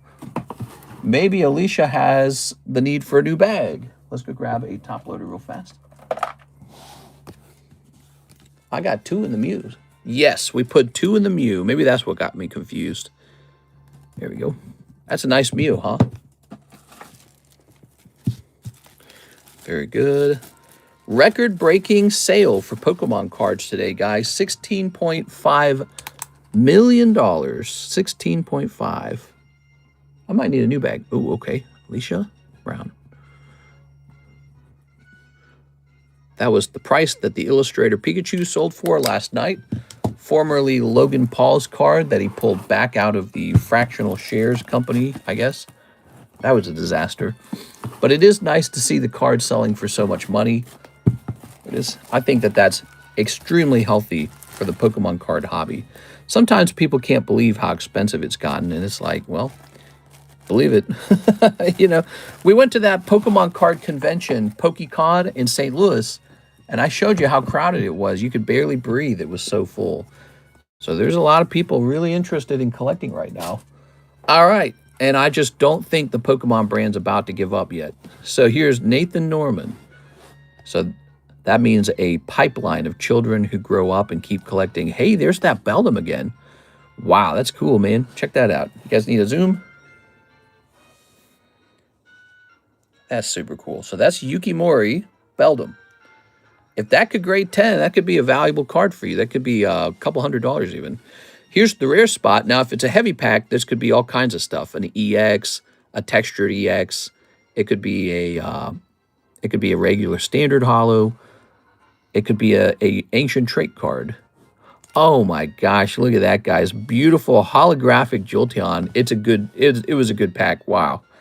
Holographic Jolteon to go with your Beldum. That's nuts, dude. Nathan Norman basically sniping out the whole pack by taking the 2 valuable cards. Wow. All right. Congratulations, man. If you had fun with that, Mr. Nathan, you keep an eye on all the future breaks for these pack splits, too. That's $2. You know, you might find a cheap Jolteon or cheap Beldum online, but the truth is those have no chance at grading 10. These are pack fresh. If these grade 10, these would be hundreds of dollars each. Meaning, let's say in some sort of best case scenario, they're both grade 10. I bet you the Beldum sells for like 200-ish, and I bet you the Jolteon's a little more than that, maybe about 350-ish. Could be $550 for those two together if they both graded 10. But even if just one grades 10, you're way up. All right. Maybe neither of them grades 10. That could happen too, but the centering doesn't look bad. Mr. Nathan Norman, let's find your bag. What do we do with you? What are all these slabs doing over here? I got all these slabs over here. I don't even know what they're doing here. It's kind of very confusing. Let's move it. Oh my God, dude. I've just got too much stuff. That's the bottom line. I've got way too much stuff. Time to let it all go. I'm in a selling mood, guys. I'm in a selling mood. Sometimes you got to be in a buying mood, sometimes in a selling mood. I've got too much time to let a little bit of it go. Here's Nathan Norman. Oh, I know why we didn't get... I was going to say we could do a pack break on one of these Topps Narutos next. I say we give this a try. There's 8 cards in here, right? Is there not? There's 8 cards in the pack. Isn't there? And then let's get the... let's see. Let's grab the holder. Where is it? Aha. So the next round of the pack split shall be these interesting Naruto packs. Except it doesn't fit in the holder. How fascinating. Because Topps cards normally do fit in this holder. Is it just because the pack's a little bit fatter? I guess the pack's a little bit fatter than usual. Huh. So what do I do if I want to sell it then? We could sell it like this, I suppose. We could put this away for the moment. And we could put it in one of these. Throw this away.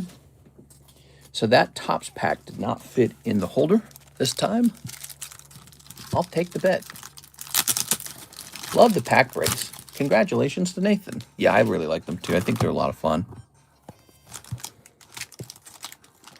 Give me a second here, everybody. Snipping that. I like to snip that there. So this Naruto is the next pack break.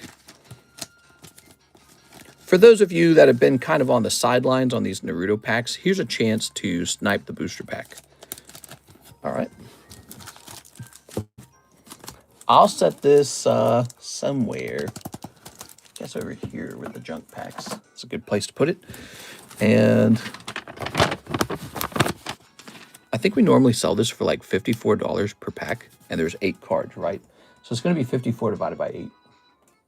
54 divided by 8, which is $6.75. So we'll make it $6.50. So that's nice and around. And then we'll say there's 8 spots. So there we have it. $6.50, 1 in 8 spots. Jump in the Topps Naruto pack to have a little bit of fun if you haven't tried this product yet. It's a really great product. There's one good reason to jump in here, and that's it's cheaper than it normally is. Normally it costs more. So that alone makes it nice. Gosh, I guess somebody could buy out the whole thing if they just wanted a cheaper pack. But I don't know if that'll happen. Did he open the giveaway Naruto pack yet? The giveaway Naruto pack. The one you gave away? I believe we already opened that, yes.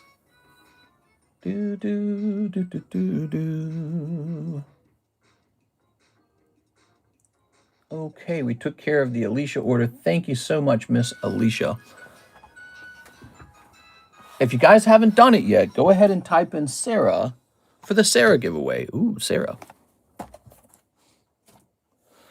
Now, how about this Neo 2 Scizor, huh? Oh, he's got a big swirl by his leg. I didn't see that when we grabbed him. So he's got a great swirl. I can put a price on him anyways, but it's going to probably be a premium price. So let me take a quick look.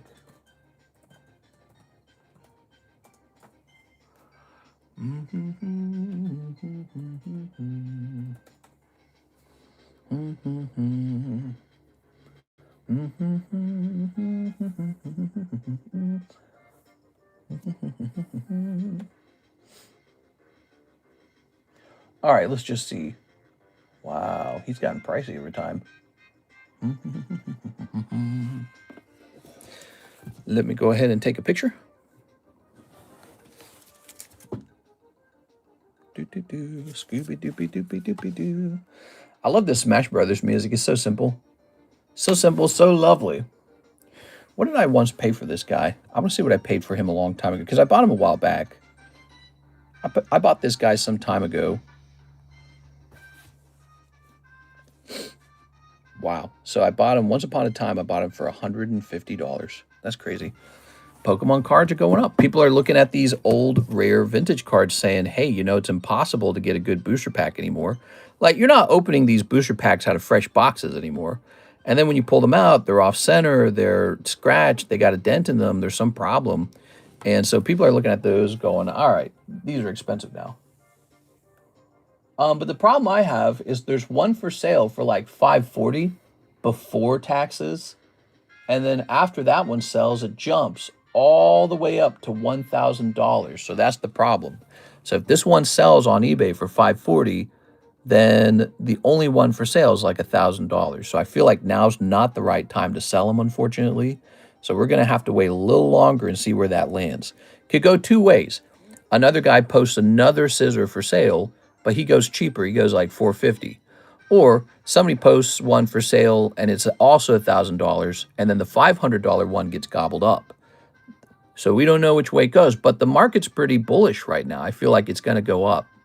So I think with the price differentiation being so high, I'm not sure if I'm confident enough to sell it right now. Let me see. That's kind of how these cards work a little bit, is record prices get set pretty rapidly. But let me check the recently sold too, because that could play a role. Let's check recently sold. Okay, it's really weird because it says one sold on February for $270. That was on February 11th. It sold for $270 and buy it now. But then on February 10th, the card sold for $550 in auction. And then in January, it sold for $540. So somebody accidentally underpriced their card, or it's a scam listing at $270. But the recent two purchases were $550 and $540. So this card is ripe to suddenly jump, you know, because I feel the $500 one is going to sell, and then this one becomes available at a higher price. Actually, so I'm thinking what we could, well, yeah, I don't know. Yeah, it's tough. Did he open the giveaway Naruto pack yet? I don't know. I'll set this one to the side and think about it. You got to think about them sometimes. Here's the next one. Wow, that one's a killer right there. Look at that. So I could sell this, or I could just hold it forever. I mean, I don't actually think it benefits me that much to sell it. I bet you can't even find anything to compare this to. Returns Cubone. Let's see if we can find one. I take it back. There is one for sale. Okay, so there is something to compare it to. And it's a massive $450. I mean, that doesn't even seem that expensive these days. That seems kind of affordable. Man, it's getting crazy out there, man. So that's $450. Let me just take a quick look at it. Let's see how bad that one looks. How bad does ours look? Ours looks pretty good, right? Oh, yeah. This one's pretty clean.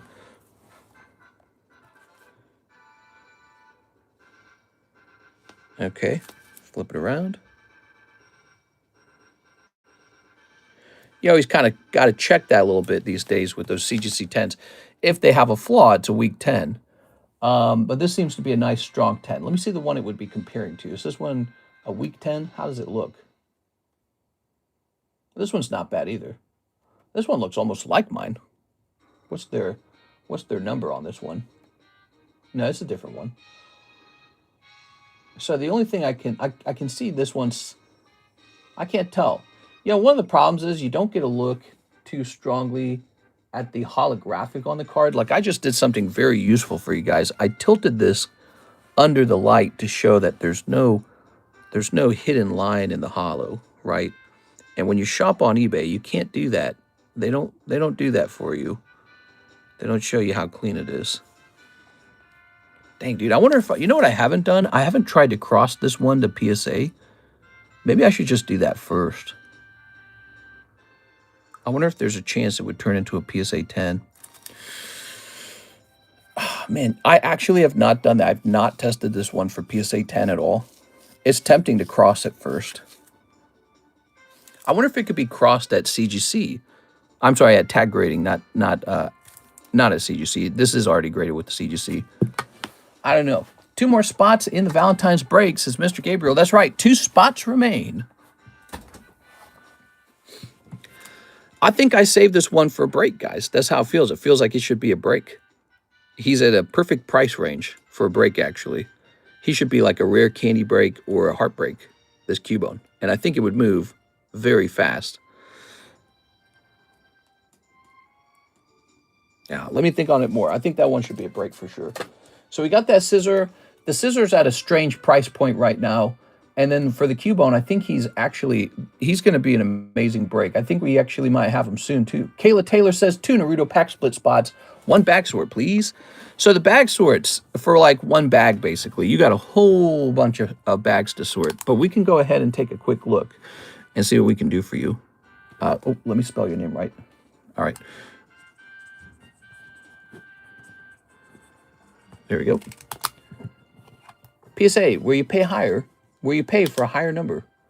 Well, yeah, I suppose so. I feel like maybe that Cubone should be tested for cross-grading, see if it could potentially turn into a PSA 10. If it turns into a PSA 10, it doubles in price overnight, like instantly. There it is, because people pay so much more for that PSA brand. So here's the current pack split. It just needs 8 people. I'll just toss you in there like that. Okay, 6 people are left. 1, 2, okay. In case you never tried the Naruto packs, they're really fun. Now, you also want a bag split. Not a bag split. You also want a bag sort. You got a lot of bags to sort. So you got all these Harry Potters, but you got some of these back here as well. Is this all Harry Potter? You just got tons of Harry Potter. It is. Oh. Oh. You got a lot of stuff. Let's see. So these are like the individual ones. There you go. And then these are like the commons, you know, right? They're like the commons. Here's a hit. These are apparently junk. And these are all junk. So these are like junk, right? These are like your bulk. They're bulk cards. You could maybe trade them away. I don't know if I want them. I mean, I'll probably do something with them, I guess, if I got them. But I'm not going to love them. Let's see. So again, these are the commons. Lots of commons. I'm sure they repeat, too. Ooh, the Dumbledore's an actual hit. That's a hit. You know, you pulled this and no one else did. I think that's an actual hit that you pulled there. The Harry Potter cards are sold out, guys. Can you believe it? Harry Potter sold out. All of a sudden, we went through 2 boxes. Like, for like a year, we went through the Harry Potter packs one at a time here and there. And then in a day, we sell through 2 boxes and it's sold out. Pretty wild. Kind of interesting the way that works. I think there's just a feeling in the air and all of a sudden the product's gone. Here we go. People go, you know, I'll open some of that. All right. Lots of Ron Weasleys. There's 2 spots left in that Arcanine. Remember, PSA 10 Arcanine would cost 54 spots to do a break. We have a PSA 9, and it's breaking for only 8 spots, and one of those spots is a star spot anyways.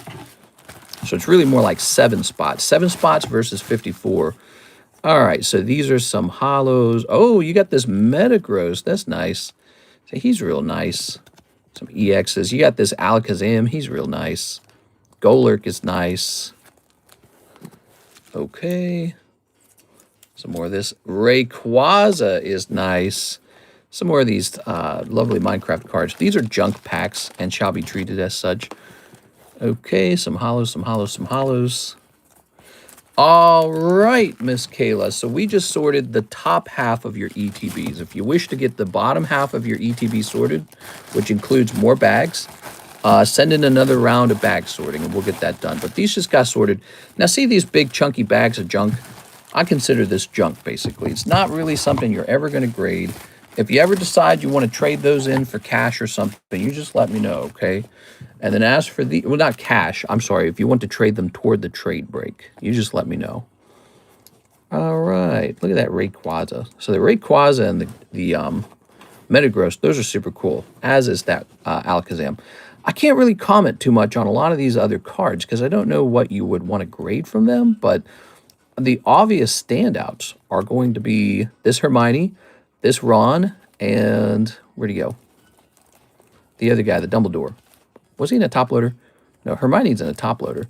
The Dumbledore, wherever he snuck off to. There's too many of them. Where'd he sneak off to? The Dobby the House. Oh, there he is.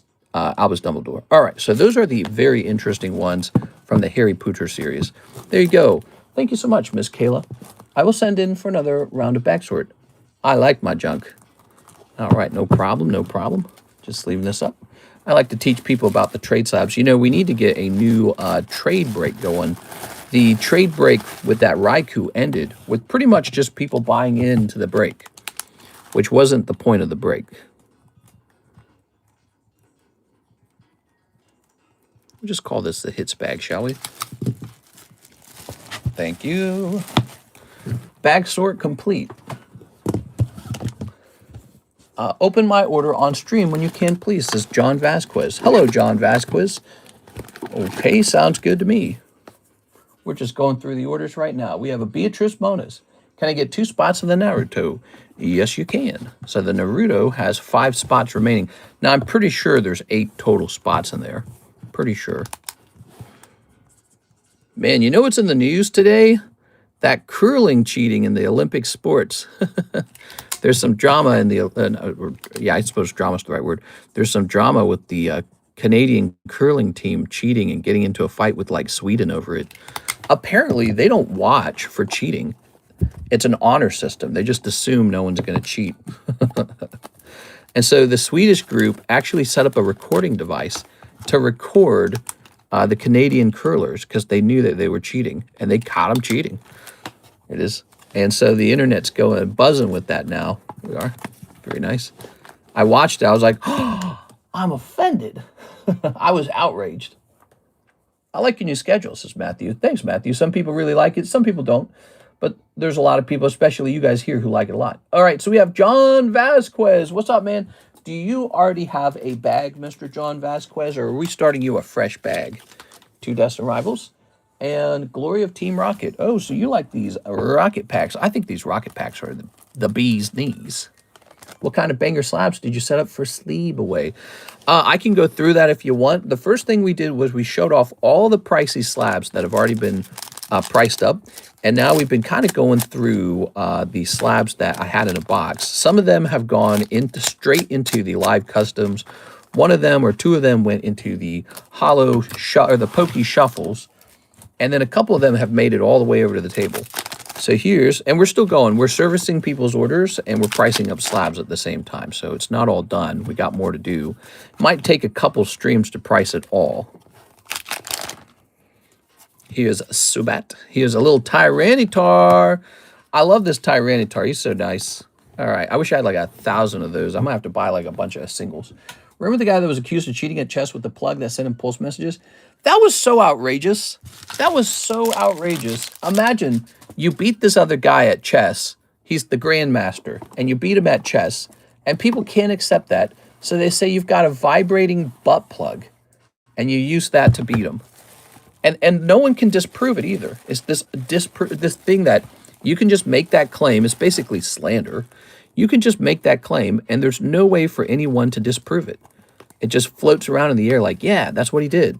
He has to have done that because the other guy's the grandmaster, you know. But they're saying he played too well. They're saying, like, how could he have made this move? How could he have made that move, right? Like, only a computer could have done that. It's like, I guess.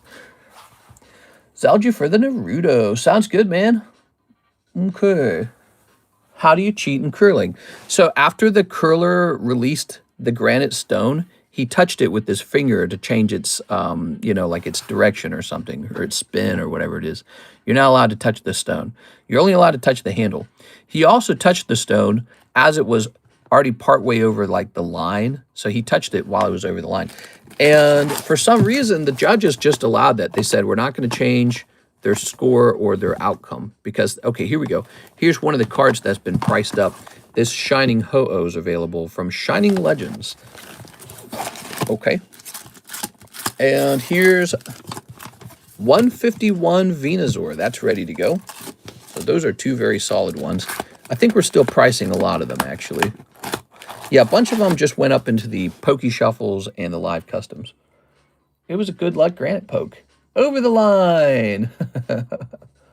Mister, did you get my order? I'm sure we're getting to it very soon, in fact. So after that order that we just took care of, we have an order from, what is this, 1258?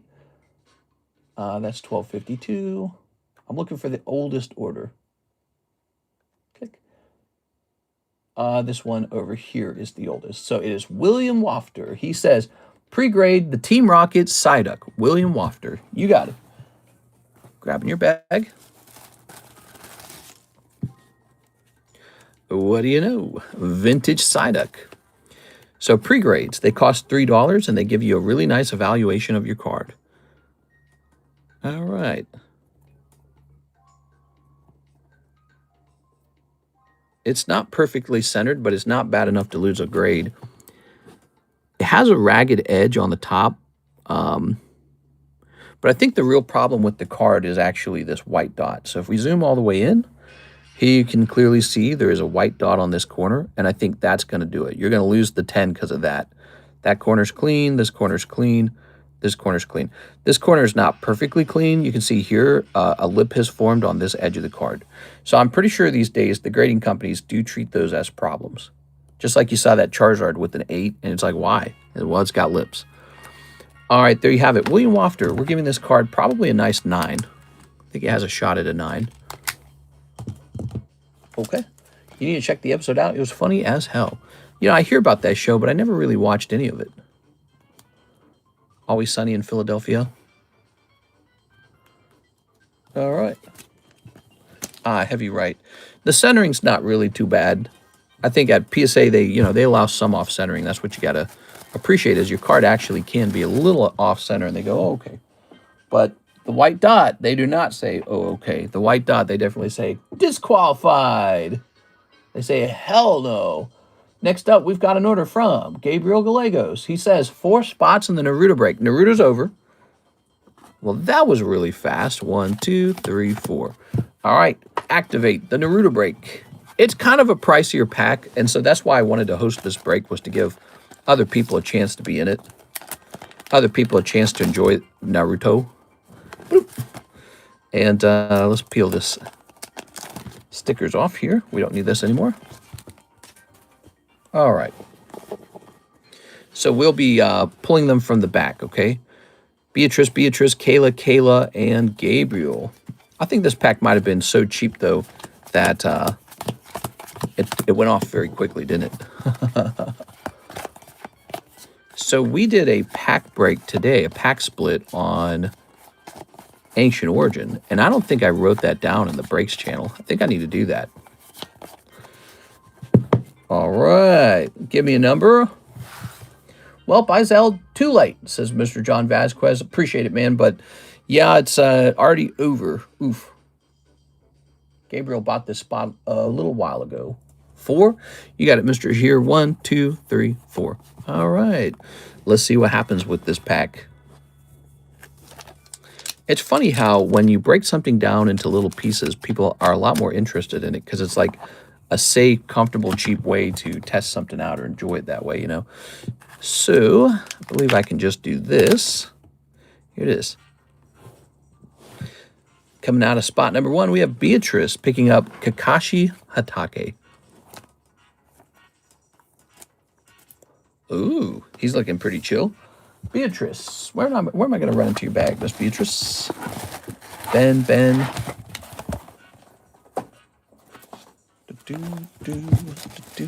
Happy Monday. I hope you guys are having a nice Monday. Who's having a nice Monday so far?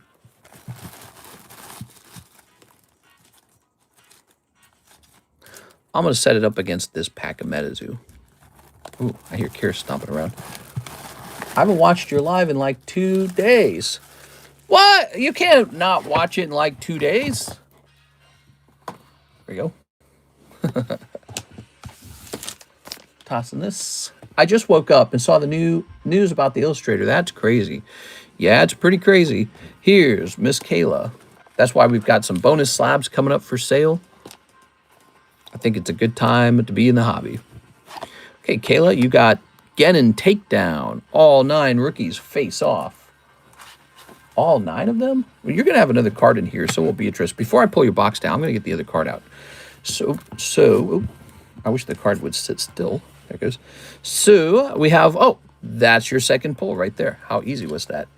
The End of Tears. So, your other card is the End of Tears. Oh, Tops Naruto. Big fan of these Tops cards. They've been selling fast. We had to restock them because they're doing pretty well. Here's your hits bag. Let's lean these up against this nice big top loader in your bag, okay? So we'll lean these up right here. Did you hear about Pokey Dean? He got robbed, his whole collection. I think I've bought from him before. Do you know his eBay name? I did hear about that. Apparently, he was like on vacation or something. It's what it sounded like. He was away from his home for a couple of days, and they ransacked his house. Like, they had time to look for everything. Ms. Beatrice, crazy stuff. But I think it goes to show you, you've got to have a couple things on your home. You've got to have an alarm system. You've got to have third-party monitoring of your home. Very essential, guys. And you've got to have a safe. You got to have these things if you're going to have a nice collection of cards and people can, the public can look you up. You got to have all those things. Alarms, third-party monitoring of your home, and safes. And then I've been doing this last thing. I just been shipping my cards out of my home. So now they're just at the PSA vault. Problem solved. Okay. Oh, well, look at this. Is the rest of this all? Oh, the rest of it's all yours, Gabriel. Wow, that's lucky, man. Okay, cool. He's not doing good now, I heard. How do you come back from that? His collection was crazy. Yeah, it's not right, and I hope that they catch the thief. And the thief could go to jail for an extremely long time. We talked about this subject before. When you steal such a significant amount of value, it's not treated like it's just some kid's card toy. You might have stolen like $500,000 or something. You know how long you go to jail for that? The jail time for such an insane heist is way, way significantly longer than if you went to Walmart and stole like $60 video games. You could go to jail for like most of the rest of your life. So the FBI is probably going to be involved, and they're going to be hunting down the thief who stole all those cards, because if he did have an insane collection, oh, it was such a good pack, Mr. Gabriel. Gabriel, did you hear those other guys saying that there's no more hits left in the packs? They were so wrong. It might have been you. I don't remember who said it. Somebody told me there's only 2. I honestly, I don't remember who, but somebody told me there were only 2 hollows in a box, and here's a third one. That's the third one. Everyone just assumed the 2 hollows were already pulled, and they were, in fact, were not. There was another one. I'm telling you. There you go. All right. Maybe it says on the box that there's only 2. But that doesn't mean you only pull only 2. Sometimes you pull more than that. I'm glad we tested that. I was very curious. That played out in a very good way. Very rad. Yeah, that was rad as hell. That's Naruto out of 25. It's a big hit. Congratulations to Gabriel. You got lucky today, man. Imagine paying above MSRP for packs and not opening them yourself. LMFAO. Clarks, I understand your feelings about it, Clarks. But, you know, Rip and Ship has been around for a long time now. It's been around for like 7 years now. And people are still doing it. So I think you should move past the point of just making fun of people and start asking yourself, why do people enjoy this so much? I think that's what a lot of people did, actually. They started realizing, hey, this isn't like a one-year fad that's going away. It's actually this thing that's growing and people are doing it all day long. So they really enjoy the community of it. There's a community sense to opening cards in a group. We're all watching this together. And people really enjoy that. But also there's a convenience to it, kind of like DoorDash. So there's a convenience to it. And so it's a bit more than just, you could go buy this Topps Naruto at Walmart, which you can't, by the way. But people come here to open and have a good time. And it's just been going on for so many years. And in order for someone to host this, they have to give up a lot of their personal time. So you need someone like me to sit down and host this all day. Well, I've got to have an income, right? So that's how it ends up working. And it's not that crazy. It's not as crazy as you've probably been told it is. It's pretty simple, actually. Punch back in from your lunch, says Mr. John. It's convenient when some packs are difficult to obtain. I want to open Nikkei, but I don't know. I don't get a Siggy. Yeah, Nikkei's pretty scary. You've got a chance for a Siggy in that set, but it's all risk. I will say this. It's a brand new case. No Siggies have been pulled that I know of. I can't remember any. And it's a brand new case, so if you get one, it will be lucky, but always plenty of chances you miss. Someone get a case of the Mondays? Yeah, I think he's got a case of the Mondays. I wonder why packs are difficult to attain or sold out. Must be a big mystery, says Jaded. So Clark's assumes that the piddly, rip and ship shops are somehow able to buy out the entire printing, billions of cards. They're able to buy out billions of cards from all the printing companies. The reason it's sold out is demand. That's the real reason. The demand's outrageous. It's not, some guy in his home selling some Pokemon cards live. I mean, we don't sell billions of dollars of cards live. And the demand is there. People want to buy cards. That's what's going on. You go to your Walmart, it's sold out. You go online, it's sold out. It's like the Illustrator that just sold for 16 million. Was that because of rip and shippers? No. That's because somebody really wants Pikachu Illustrator for $16 million. So the hobby's just crazy right now. It's the time to be collecting. You have the rise of the internet where you can show off your collection, but you also have the rise of millennials reaching the age of 30, 40, 50, whatever it is, and they're saying, hey, I know what I want to do with my money. I want to collect. So you got that going on, and it's just going to keep going on. It's not about the reverse. You shouldn't be so salty about it, man. It's actually a wonderful thing if you were an actual collector who was buying them before it was insanely popular. So if you're an actual collector who had a bunch of cards early, this is like Christmas for you. This is like the best case scenario is the whole world wants them real bad. And that's what's playing out. What really happens, though, you get these guys who kind of missed the train a little bit. They're having to start, when the price of the cards are already pretty high. They're going, oh, well, now I'm angry about that. That pisses me off. It's like, yeah, you're going to have to buy a 9. I don't know what to tell you. You're going to have to buy a PSA 8 instead of a PSA 10. Like, just have fun. Don't worry about it. Don't stress about it. You're stressing over nothing. Here's Miss Kayla, another round of bag sort. Okay, I'll do that for you as well, Miss Kayla. But just so you know, normally it's $3 per bag, but we're just treating you real nice. You got some big bags here to sort, and it shouldn't take too long. I think your bags are a little less complicated than some typical bags. Your bags are a little less complicated. Let's take a look at what you got. So Bellatrix, oh, you got another Albus Dumbledore. I didn't know that. Here's one of these. Okay. You're doing a great service, Clark. One poorly thought out comment at a time. I work for a distributor. You work for a distributor? That's very cool. What can you tell us about distribution? Here it is. Your dad works at Microsoft, something like that. Here's Aerodactyl. Here's, Let's see. My mom's dad's left uncle's nipple works for a distributor. And let me tell you something. If it wasn't for you ripping shippers, there'd be no demand for Pokemon cards. So are we good guys or bad guys then? Yes. All right, let's see. Ooh, Orbeetle. Okay. All right. Distributes hate raid. I love paying above MSRP. There we go. Very nice. Let's see. What would you like to know? Distributes hate raid. Chat, how much do you think a PSA 10 Japanese Eevee goes for? Hey, what's up, Mr. Frank Parker? I have a binder of old Michael Jordan, Kobe, and Shaq cards from the 90s. In your opinion, what would you do with them?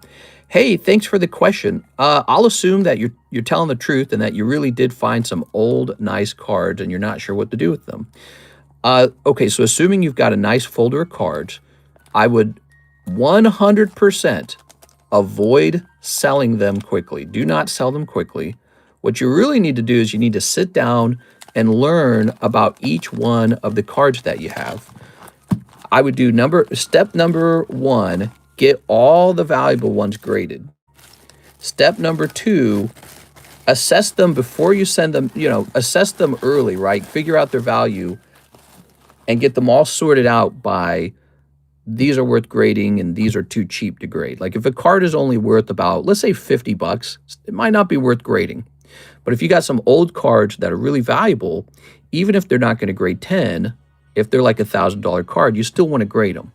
And then I would just pick a couple at a time and get them professionally graded by a company like PSA, CGC, BGS, Tag Grading, SGC. A lot of people, it's just going to be PSA, so you might just do PSA. And then once they're all graded and they've returned to you, what I would do at that point is start listing them on eBay, and I would not put them into auction. Auction, in my opinion, is not as good of a way to sell. I would put them up on eBay for buy it now. So I would put them up there for, especially right now when it's kind of a bull market, I would put them up there and set the buy it now price equal to the cheapest buy it now. So that's what I would do.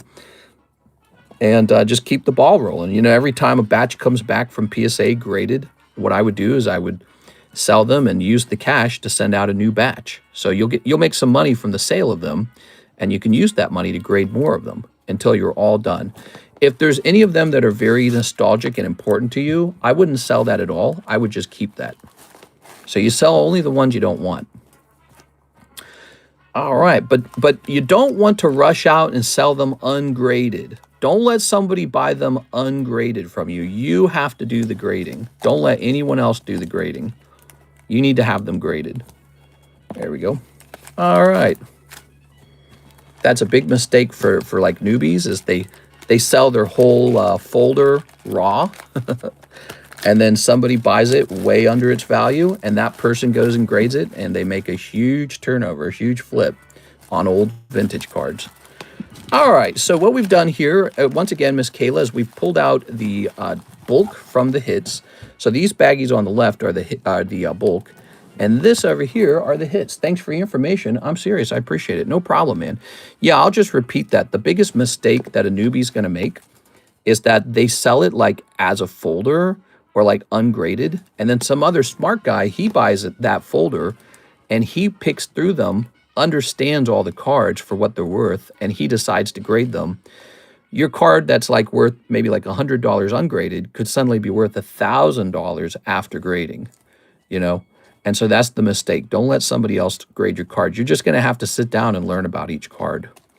And that could take a little while, but you can use eBay to do that. You can sit down with eBay and learn a lot about your cards. So, Miss Kayla, you got all these beautiful hollows. You got a lot of Minecraft cards. These are gradable, but sometimes they're not worth it if they can't grade 10. And then you got a couple of these Pokemon cards here, but nothing really dramatic. Like the Korean cards aren't worth too much. Rainbow Aerodactyl is not going to do anything for you. This Shedinja might be worth like 40 as a 10, but these other ones are Korean. So you got one really solid card to grade in here, and it's this guy. If this card grades 10, he could be worth a couple hundred. So this girl. This is potentially a very good card to grade. Oh, I can't believe we're already at the 2-hour mark. How's that possible? We're already 2 hours in. How? All right, there we go.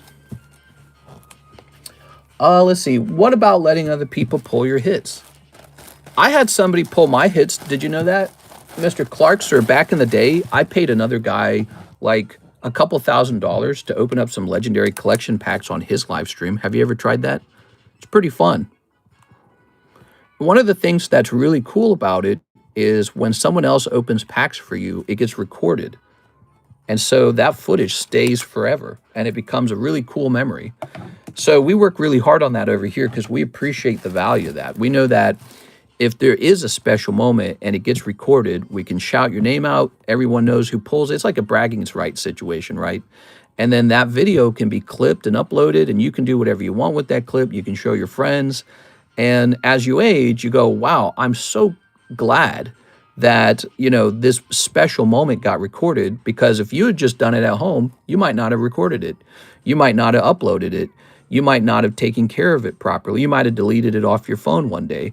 So we don't allow anything like that to happen. We make sure all the special moments get properly uploaded and taken care of, and those remain as special memories forever. I mean, this channel is not going to go, you know, it's not going to be taken down or taken private or anything like that. It's just going to stay up on the internet forever.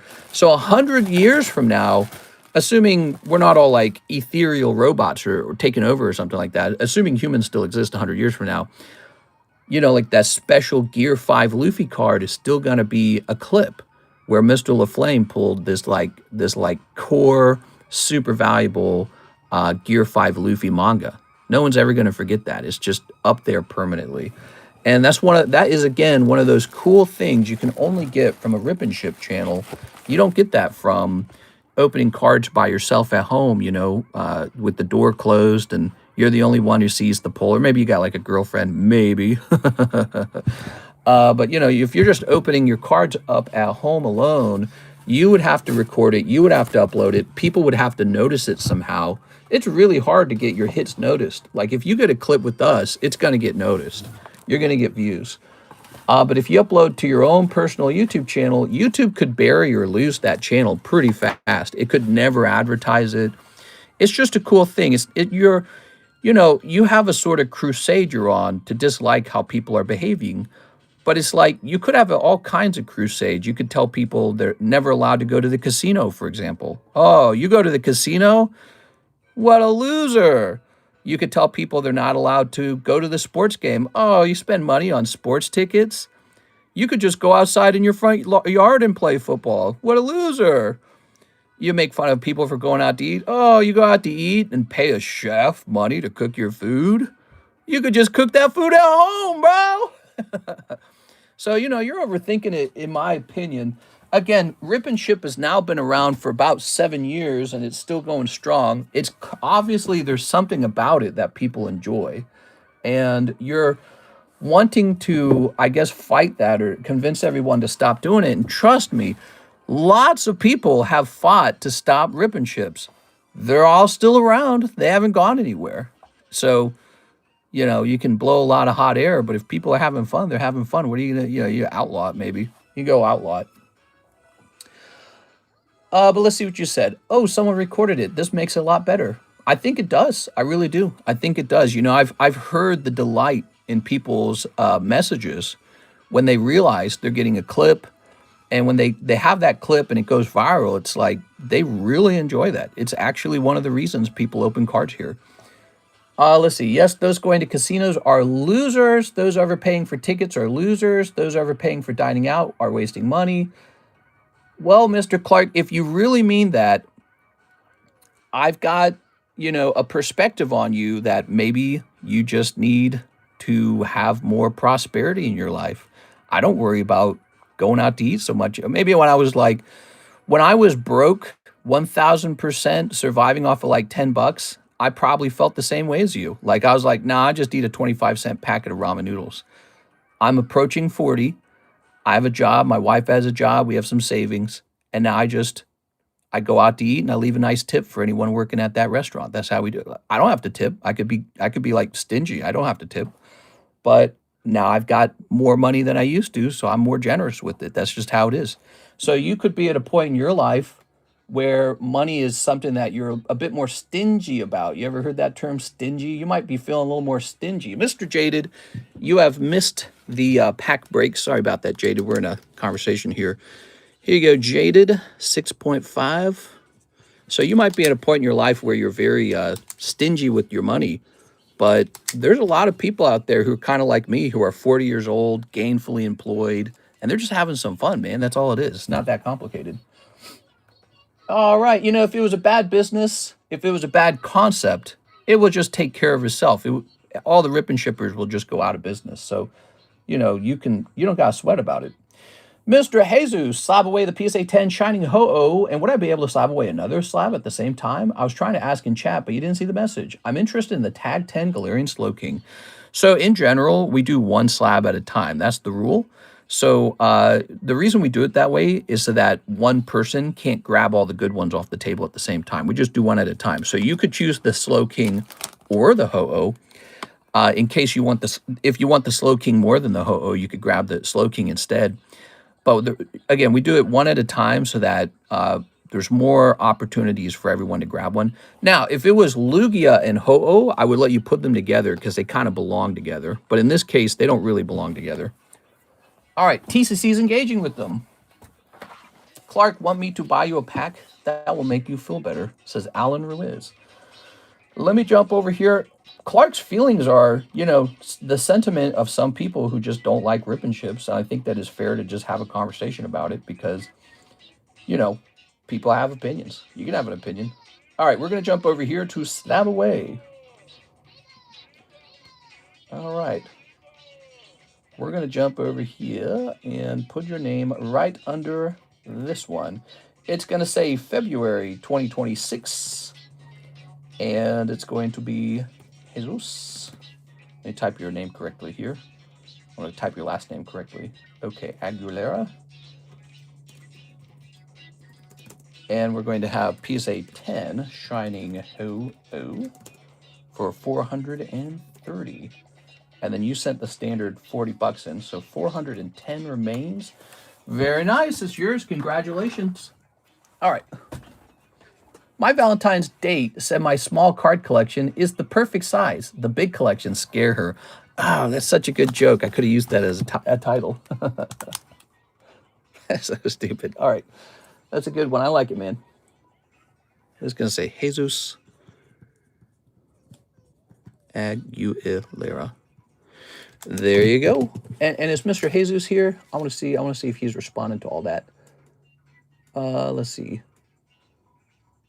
Let's see. Okay, I'm going to go place this over here. Thank you so much, man. I really appreciate it. So the Ho-Oh is down. Oh, I know what else I need to do. I need to create a link in the breaks history channel so that people know that the breaks went off. So current break, breaks history. So in particular, the Ancient Origins break. Ancient Origins break goes off kind of early in the stream. And then to Topps Naruto break. All right, there we go. Whew. Mister, can you put the credit towards a pack of Ancient Roar for Clark? Put the other 3 towards a bag sort. You want to get Mr. Clark a pack? I don't think he'll appreciate it, but I'll do it if you'd like. Let's see. He's saying, let other people open your packs, but don't let them grade your cards. You know, Clark, that's another thing. We have so this particular live stream has a 7-year history of grading cards and helping people grade cards with middleman service. So I have this super stellar reputation of sending people's cards off and not ever having problems of that. So it's hard to earn that kind of reputation. It's just because we've been doing it so long and doing it so successfully. Like the Gear 5 manga, I was just talking to you about that with LaFlame. We sent that off and it got a 10 for him. And later he sold it for many thousands of dollars. So we've been helping people with their grades a long time. Of course, if you want to save money, guys, you can have me send your cards home and then just grade it yourself with PSA. We're just really good at it because we've been doing it like clockwork for 7 years. So we're just very good at it over time. And not just that, when your cards come back, you get to show off what you have. So everyone gets to see your grade, and you can try to, you know, even make an offer to sell it to me or something. Or, you know, you can show people who you want to sell it to what you got on it. So there's a bit of a usefulness having it recorded that way. All right, I'm just talking a bunch. Mr. Jaded said, get this guy a booster. Jaded says he's buying Mr. Clark a pack of Ancient Roar. All right, let me find that Ancient Roar. All right, for our new friend, Mr. Clark Zero, a free pack of Ancient Roar. Here it is. That's another thing, Clark. We give away thousands of dollars of booster packs and slabs per month and over time. And the reason for that is because people do just come in here to have a bit of fun. They're not as worried about, hey, am I investing every single dollar properly into, you know, like gold and securities or something? You know what I mean? Like, they're not, people come in here to have a good time. They're not here to be Scrooge necessarily. What we got? What you find out is that there's a ton of generous people in here doing giveaways, not just me. So if there is no giveaway, I do a giveaway. I just pull something out and I give it away. And I don't even have to do this. You know why? Because I've been hosting this stream so long, I've actually multiple times tested what it's like with no giveaway and what it's like with the giveaway. The big buyers are unaffected about whether or not there's a giveaway. Like Mr. Gabriel, he doesn't care if I'm giving something away. He's going to come in and have some fun either way. I don't have to give anything away is my point. We just do it to be nice. And so, like, for example, you got Miss Sarah giving away a whole box of OP One Piece PRB2. This is like $75. And she's just handing it out to the audience for free. And again, if she doesn't have something being given out, I got something being given out. It's just constant. So you don't just find people having a lot of fun in here. You find a lot of people being generous too. And why would that surprise you? This is the exact kind of people that would end up being generous. Just people who are coming in to have a good time. So here you go. You have a free pack for Mr. Clark, who I don't know if he's still here. Here it is. All right, so we got 1, 2, and 1, 2. The TheCardconomist scalps all the kids' cards. Yeah, a long time ago when I started this channel and we were doing exactly this, opening cards live for a price that's over MSRP. When I started this 7 years ago, there was a guy who was so angry that I was doing that. It didn't have a term back then. There was no such term as rip and ship back then. It was just this new idea. Should I write Clark Zero down or should I write Acacia down? I guess I'll write Clark Zero. There was no term for it back then. They didn't call it rip and ship. And there was this guy who was so mad about it. He was so pissed off that people have their own money and can make their own adult decisions. You know, people who are like 30 and 40 years old can make their own adult decisions on how they spend their money. Like, wait till I tell you that the Oreo cookie company makes a profit selling you cookies. Your head will spin. What? A profit? But so there was somebody so upset that they went out and they created a channel called TheCardconomist. And when I would go live, they would go live at the same time so that both live streams would be live. And then they would, you know, that live stream would have like an infographic on it telling people you should never let someone else open your packs. And, you know, you can go to Walmart and they're like $1 or $2 cheaper at Walmart. And it's like, all right, you know, it's not, it's like, it doesn't matter. People will show up and have fun anyways. It's like asking people, why would you ever use DoorDash? It's cheaper to drive to Taco Bell and get some tacos. It's like, you got to pay your DoorDasher an $8 tip if you do DoorDash. Well, yeah. And then I still use DoorDash like every day almost. I love DoorDash. It's like one of my favorite things in this world is DoorDash. Yeah, I love it. I use DoorDash to get baked chickens from the local grocery stores. I just get a nice baked chicken with like pickles for lunch. I could do that today. I could get sushi from the local grocery stores. But if I do that, I got to pay the DoorDash driver because he doesn't want to drive all day for free, right? So it's the same idea. Here's Mr. John. Oh, no, wait a second. Wait a second. We're not done. Mr. Jaded, he wanted a bag sort. Let's get Jaded a bag sort real fast. Here you go, Mr. Jaded. Have no fear. All right, Jaded. Wow, you got this beautiful sticker. It's a, you know, it's an interesting conversation to have. Again, it's kind of a self-fixing problem because if people just didn't like rip and chips, they just wouldn't go to them. That's how it would end. If people didn't like rip and chips, they'd all go out of business. You got this booby girl. So the red hair girl is apparently nice. Now the red hair girl, here's a Drapion. That's a full art. People like the bag sorts. It helps them know what they have. You had me save all those red hair girls. Remember, you're going to have somebody come down who was a voice actor. Vespa Queen's cool. That's old vintage stuff. Speaking of old vintage stuff, there's only one spot left in the binder break. Yeah, you know, if your packs are too expensive, people will figure that out and they'll just stop buying it. If your service is no fun, people will figure that out and they'll just stop buying it. You don't have to have the fun police come in and tell you what you can do with your money. Like, you can pretty much decide on your own what you're having fun at. Ooh, look at this. And as it would turn out, rip and ships are doing fine after all these years. People are still showing up saying, hey, let's open some cards together. Let's have a conversation about the $16 million Logan Paul card sale. You know, people want to talk about that. Here's one of the ways you know that it's not going anywhere. Because there's people who watch like YouTubers stream video games and they just drop hundreds of dollars on those YouTubers and they don't get anything for it. There's nothing that they get in return for that. They just give that money away for free. I would know this because I'm the TheCardconomist, and that's how it would work for me too. I'd go live playing Monster Hunter. We had 130,000 subscribers. We'd go live, get a couple hundred viewers watching Monster Hunter, and then the donations would just pour in. 20 bucks here, 20 bucks there, sometimes 40 bucks. I didn't have to open them anything. I didn't have to ship them anything. I didn't owe them anything. There was no risk. There was no liability. All I had to do was sit there and play video games and earn a couple $100 doing nothing. Look at that. So you've already graded that. That's a 9.5, huh? That's a 9.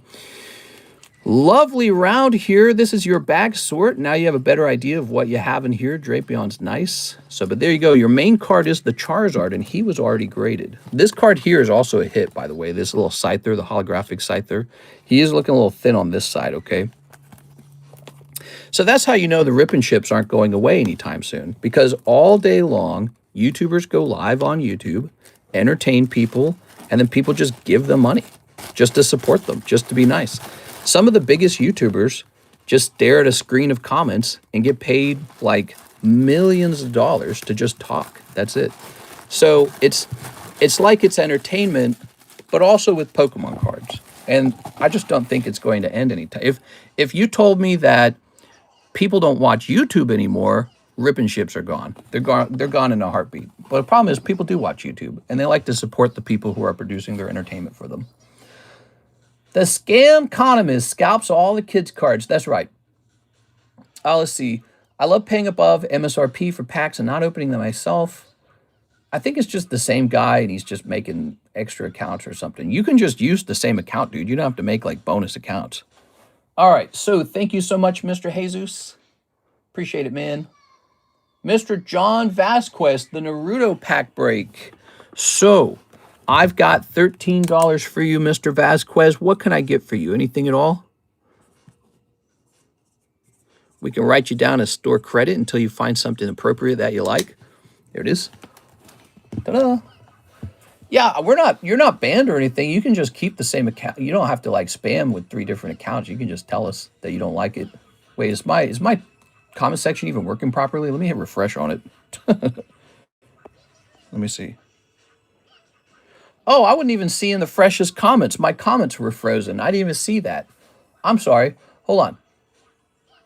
Let's see. Whatever packs you want to give me for the credit, I trust you, mister, says Mr. John Vasquez. Hey, how's it going, John Vasquez? So you're not sure what packs you want to open, and you just want me to pick? I don't mind. I respect the dedication to the trolling, says Brandon. Ripple says, I find it sad. It was a good day when you're shipping for free. That was a long time ago, and the problem is some people don't abuse it, and some people abuse it really bad. They open 1 pack, they ask for free shipping. They open up 2 packs, free shipping. Another pack, free shipping. That kind of spoils it for everyone else. So you got to only ask for the free shipping when you're done buying, but people weren't doing that. So that's the reason we had to swap over to paid shipping. Let's see, Mr. Reed Baklava's message. Baklava, the YouTube short brought me here. Is that Dark Slow King still for sale? He hasn't been priced yet. We've been pricing up fresh Pricey slabs, but I kind of do it in between orders. So I kind of get everyone's order done, and then I start pricing it. It could take 3 or 4 streams to get it all done yet. And I don't have like a specific order on them. I'm just grabbing the next one. How'd you stream to YouTube without dual casting? Do you have a capture card? I don't know what you mean by that. Appreciate you, mister. No problem, man. Mister, just watching the beginning of the stream, and I saw you had another Japanese Snorlax Holo Tag 10. I spent so much time trying to pull it from the live customs. Can I buy it straight up? Are you talking about the Japanese Sword and Shield base set Snorlax? I might be able to price it up for you. Whatever pack you want to give me for the credit, I trust your measure. All right, so John Vasquez. So he has tasked me with opening up Pokemon cards. What do you guys think is the best value for Pokemon right now? $13. I mean, wasn't your first order for Team Rocket? Hold on, let's see. It looks like it was Team Rocket. So you like Team Rocket, huh? Let's get you another pack of Team Rocket. How does that sound? So we're going to get Destined Rivals. And I think that means you got $1 left over, which you can spend in your next order. I'll toss this away. You can take $1 off your next order. So you got $1 off your next order. And we've chosen Destined Rivals, which is the same set you opened last time. All right. So here's Hydrapple. Look at that Hydrapple. Wow. Ooh, lovely. Tossing this over here. One Hydrapple. Some people get so salty over the fact that we exist, guys. Isn't that interesting? It is. All right. You know what it reminds me of when somebody gets that upset? It's almost like back when I was younger and you would get like a group of old, like, they were like old church-going ladies. You know, they would form like a prayer group or something like that. I met a lot of ladies like that when I was younger. And what they would do is they would get in a circle and they would just complain, dude. They would like hate on one group and then they'd move to the next group and then they'd move to the next group. And they would just judge like crazy, dude. Christian little ladies, like they sound like they're meant to you know, like they think of themselves like they're doing some kind of good thing, but they just sit there and they have like this sense about them, this sort of like tangy, bitter, resentful sound. And they think that they're holy or something because they hate everybody. They're like, yeah, I hate this, I hate that, I hate this, I hate that. It's like, bro, it's suffocating. Ivan Jaquila, 2 Destined Rivals. All right, let's grab this. They're like, this group's definitely going to hell. Whoa, lady. Calm your tits. Oh, my God. All right, let's snip it up. Sleep. Whatever pack you want to give me for the credit, I trust you. Now, is this working? I think I have to keep reloading this. My comment section's like broken or something. If I don't reload, I don't see your new messages. There we go. Okay, I reloaded. Let's see. Top chat hid the bot attack. Oh, there was a bot attack and I didn't see it probably. Here's... I mean, I saw he made like 2 different accounts. Here's Articuno. Will they be posted on Discord? So if they don't sell, they'll be posted on Discord. Pack number 1. If they do sell, they'll never make it to Discord. So the way it really works, when a card doesn't sell for a little while, we take a picture and post it so that we can remove it from the table and get some new cards up on the table. We got to make space. So we let people keep shopping. So the Discord is kind of like what's still available. But so like, for example, this Venusaur, he's $400, but he just got priced and he's not on Discord. Same with this Ditto, he just got priced. These are fresh. These are really good cards. These are like A tier. And they don't have pictures on Discord, but if they don't sell for a while, they will get pictures. Here you go, Mr. Ivan. Thank you very much. I'm a big fan of that set, man. I really like the set you're opening. Destined Rivals. Let's see. Looks like we need to check for your bag over here. Ugh. Ugh. What people fail to understand is you don't scalp, you buy product around market and make a little profit. I do make good profits sometimes. And that's just part of the game. Sometimes I lose money. Remember, I was selling those prismatics and I was losing like $1.50 per pack. And I sold like a whole case that way. But, and that happened with shiny treasures too, which was a while ago, shiny treasures. I way overpaid for them. So, you know, when you're a card shop owner, it's all a gamble. Everything's a gamble all the time. Like you buy product assuming it's not going to drop in a week, or that, you know, you're getting it at the right price, or that you buy it and somebody wants to then also buy, you know, this tricky thing is just like this constant gamble. Like you're just looking at the market and hoping it goes well. And sometimes we do make money though, you know. But especially on old stuff that we've been holding for 7 years, it's pretty remarkable. Like we're not doing terrible over here. Here's Lamar. He's next, Mr. Lamar. He says, 2 of the Chinese surprise packs. Okay, those are here.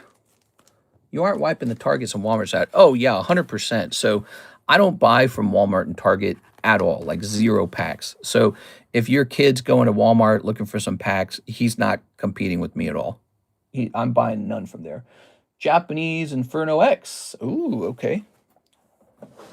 One of the cool things I have actually is a supplier in Japan, and you can't get, as far as I know, you cannot get direct distribution in Japan. Only Japanese people can get that. But I got a guy I work with in Japan. He's been pretty good with me for a while. We got like an established business relationship, and he helps me get product over here and get them to you guys. Stuff that maybe you never saw before. Let me go grab this Inferno X. We got a new Nikkei set coming pretty soon, in fact.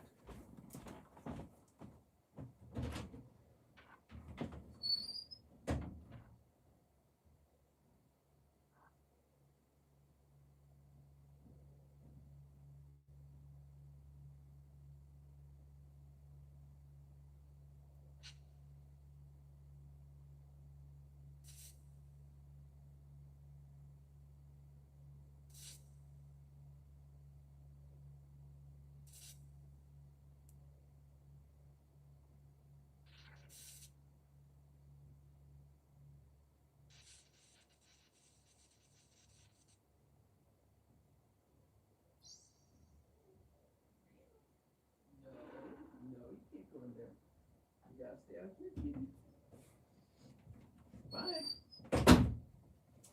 Kitty was trying to bust her way into here. Wow, we're selling out of the Inferno X. I'm low on it. Holy. All right. Do you have Gem 4? I know what you're talking about. I didn't buy it because I wasn't impressed with the exclusive card. Remind me, the exclusive card's like Ponyta, right? Why would I? So what's the excitement for Gem 4? Because I saw it. I didn't feel the excitement. But I could just be wrong about it. We are. A new Nikkei set? It's going to be a Union Arena set. Okay.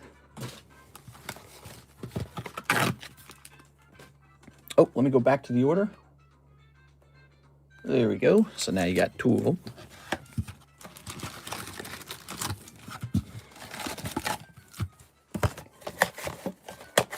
I want one of those reverse shiny Ponytas.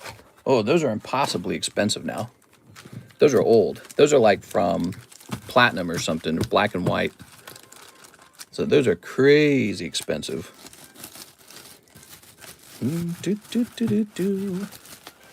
There we go. We'll toss this back over into here where it belongs.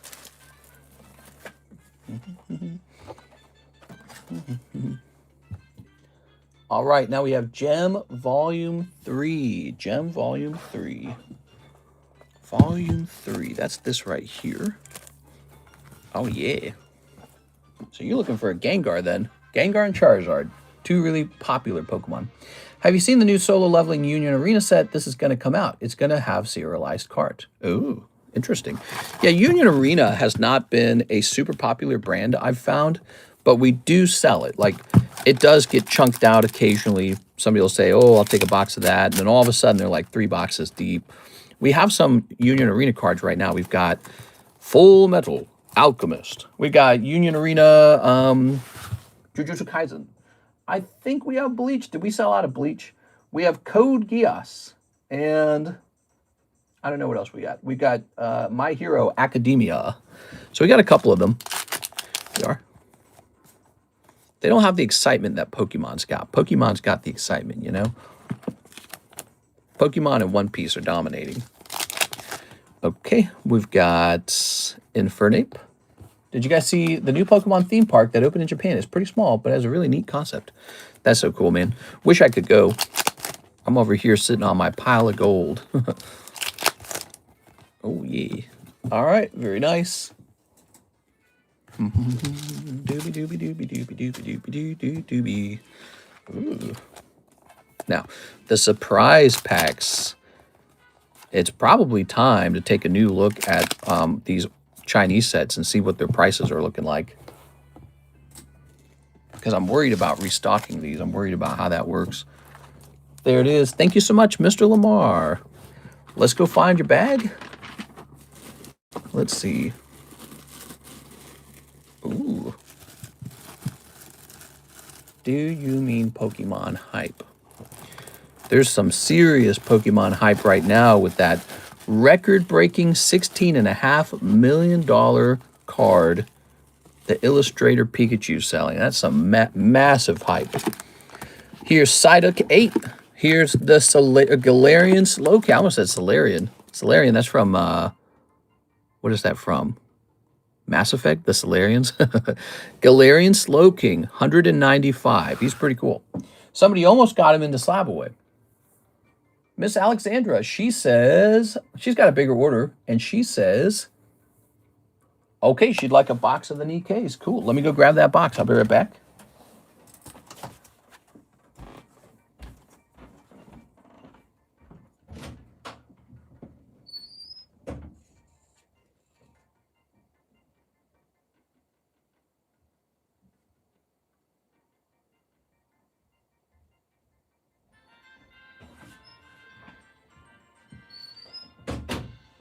All right, this set that just never stopped selling. So crazy. See, it says first edition up there. We got first edition. Good stuff.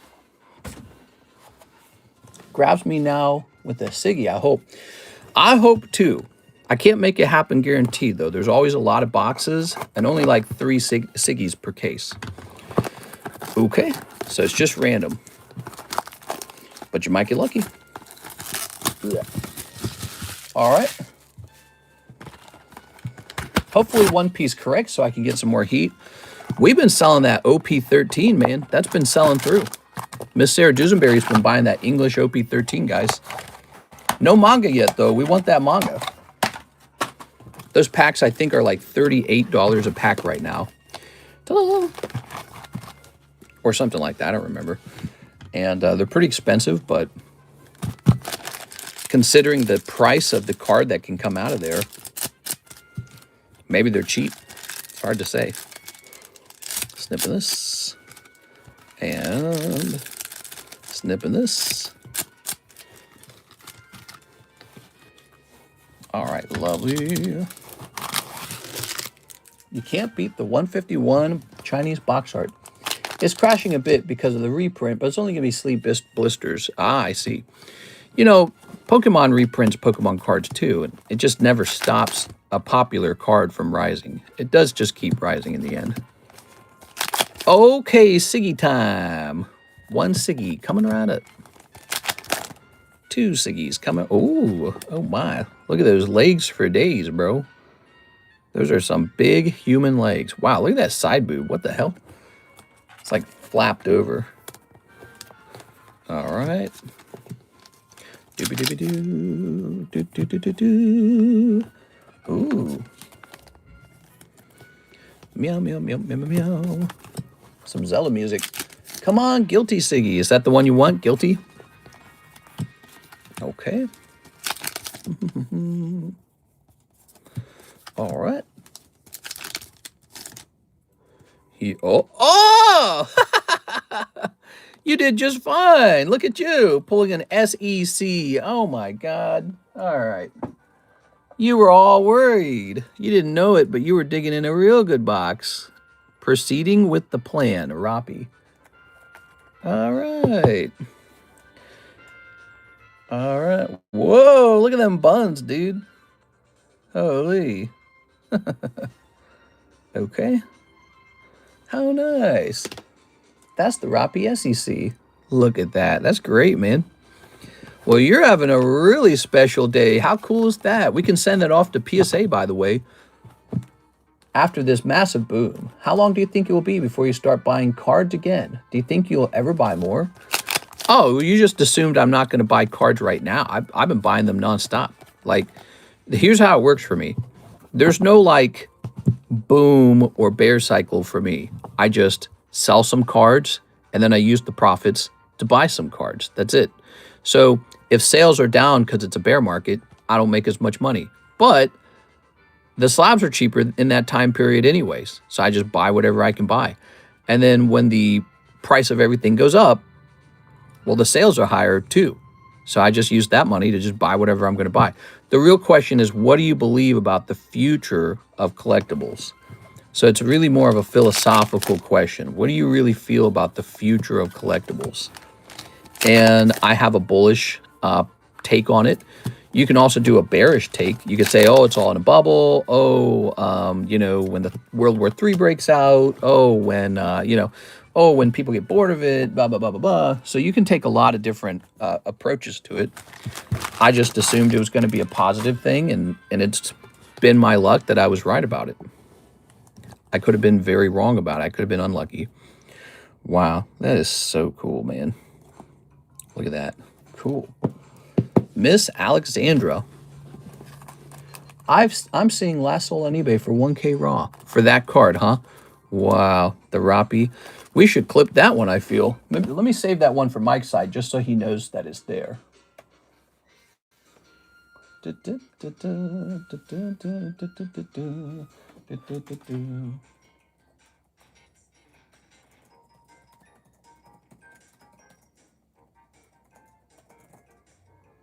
Secret rare from what? It's Nikkei at 161 minutes. Whew. Raw 530 PSA $1,500. Wow. All right, let's go grab her bag. Pretty good. Yeah, opening cards is pretty addicting, man. You live for these moments where things go right. Looks like you got a top loader in here, so let's go in here with this other card too, shall we? There we are. There we are. Grab some of these. You know what other moment that I live for? I live for when PSA says grades available. And you switch that on and you see you got some good 10s. Whew, that's a great feeling. The 10s come in and they're all sharp and neat looking.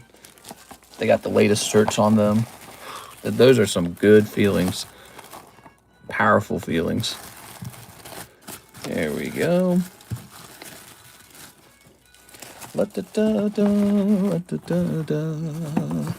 All right, thank you. That was a big order.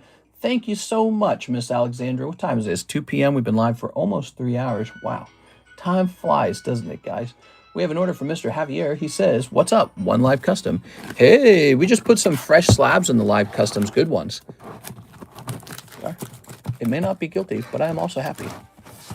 We've got a 1, 2, 3, 4. Okay, there we go.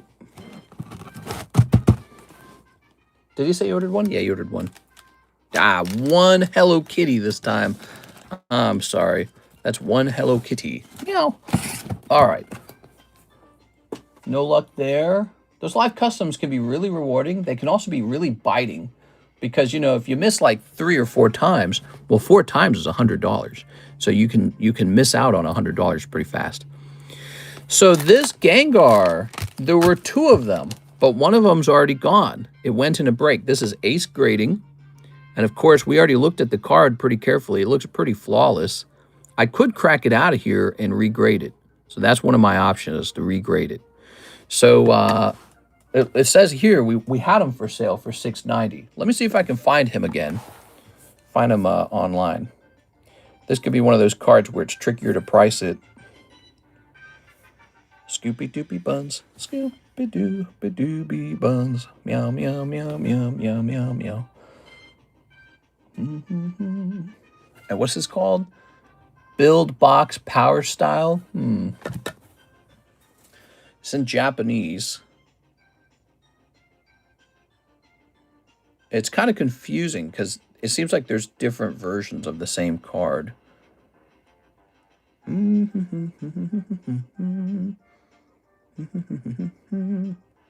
Like, look, here's a Mega Gengar Master Deck Build Box Power Style Rare for 1,150 in Japan. Is that right? Build Power Style. That sounds like it's the card that we're looking at. Let's look at the number on the card. 011. Yeah, that's 011.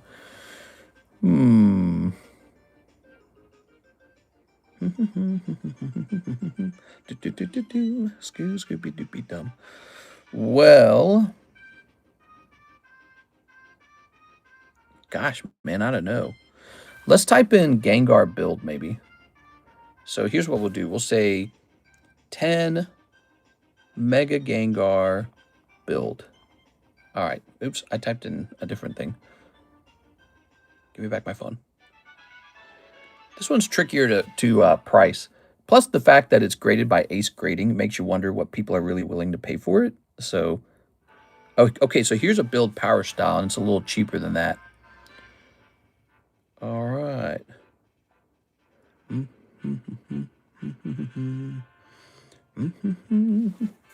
So, it does look like it's a confusing card to price. And so what I did was I looked for the absolute cheapest one. That's why I looked for it, because I don't want to price him incorrectly. You know, so he ends up being in a price range of about 400-ish. You know, to be honest, that's like a perfect price for a break. It is. That's like the exact price range we look for. We're running into the same problem here, guys, where it's like it's this perfect price for a break. Because you don't want cards that are too expensive, and you don't want cards that are too cheap either. Wow. So, you know, I feel like it might be better off to just save him and open him as a break. Okay, if you want a good sales price, search UK, not USA. Here we are. That's a fair point. So I think he's going to be saved for a break because he's in the correct price range for like a break. It's that $400 price range. We look for that exact amount. Here's Firo. Ooh. What's the Dark Charizard and Attack Slab I saw on the short? That's a really fancy Dark Charizard. He's got this really awesome swirl on him. What did I do with that card? Where did I put him? I don't know where he went. Did I put him over here maybe? He's somewhere. I don't even know where. Oh, no, that's not here. Look at that. That's that Gyarados I bought. Here we have an order from Kayla Taylor, who I think is going to order some shipping. Shipping, please. Don't dox me. No problem. I never do. All right, let me take care of Miss Kayla. She wants some shipping. So you got some big shipping.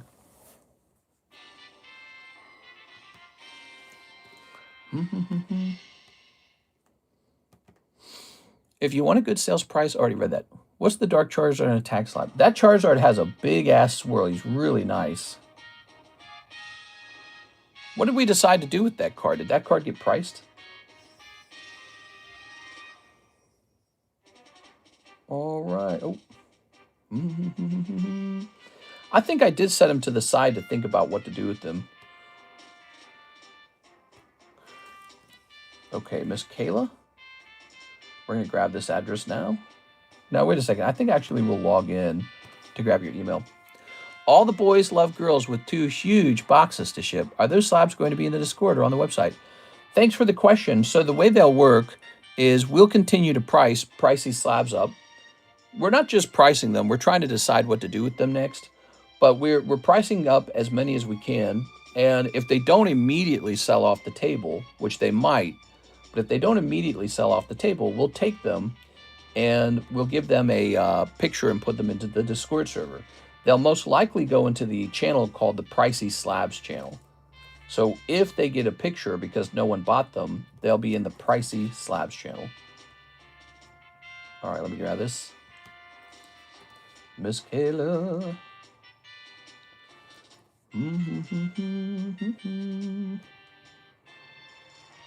Now this was pretty heavy, so we're going to go ahead and make it a heavy shipment. And now we're ready to print. I have a slab too, mister, for shipping. Okay, you got a slab. As long as it says Kayla on it, it should be all good. How about a bounty for Miss Alexandra? Oh, yeah, we got to get her a bounty spot. Is the Galarian Slowking for sale? Yes, he's $195. Galarian Slowking. Here he is. It's really nice, actually. Same with this guy right here. This guy's for sale. This is 151 Venusaur. Those are fresh from today.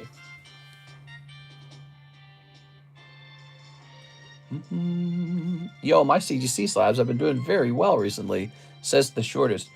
One of mine's been doing really well. So one of the record-breaking sales last night was the Gold Star Torchic CGC 10, which sold for $117,000. I own one of those. CGC 10 Gold Star Torchic. I own one of those. Gosh, we're waiting for a price to show up on this, and it's just taking forever, man. How to buy him, says Jack Martini. Hey, nice to meet you, Jack. Sounds like you're trying to place a first-time order. There's actually multiple ways to buy. You can either use the live stream's website to make a custom order. So you would choose custom order, and then you would send in the correct amount, $195, and say you're buying Galarian Slowking. If you don't want to do it on the website, you can just send a direct payment through PayPal or through ZELLE or CASHAPP for $195. There's one more thing. If you want to ship it out immediately, toss me $5, okay? So shipping is a separate thing on this channel. But if you're brand new, you probably just want the one slab. So we'll just do $5. We'll subsidize your shipping. We'll make it $5, okay? So if you're just shipping out that one slab. Normally shipping costs a bit more. Usually we have a flat rate of $9 for shipping. And the way that works is you can ship out as much as you want. You can ship out a huge chunk of cards for that much. That system was designed for our live stream service where you can order day by day by day. My gosh, Kayla, it's not giving me a price. It's just letting it think for like 7 hours. It's such a bad, this software is so bad, dude. So Kayla, I'll just give it a little more time to think. I'm going to service the next order, okay?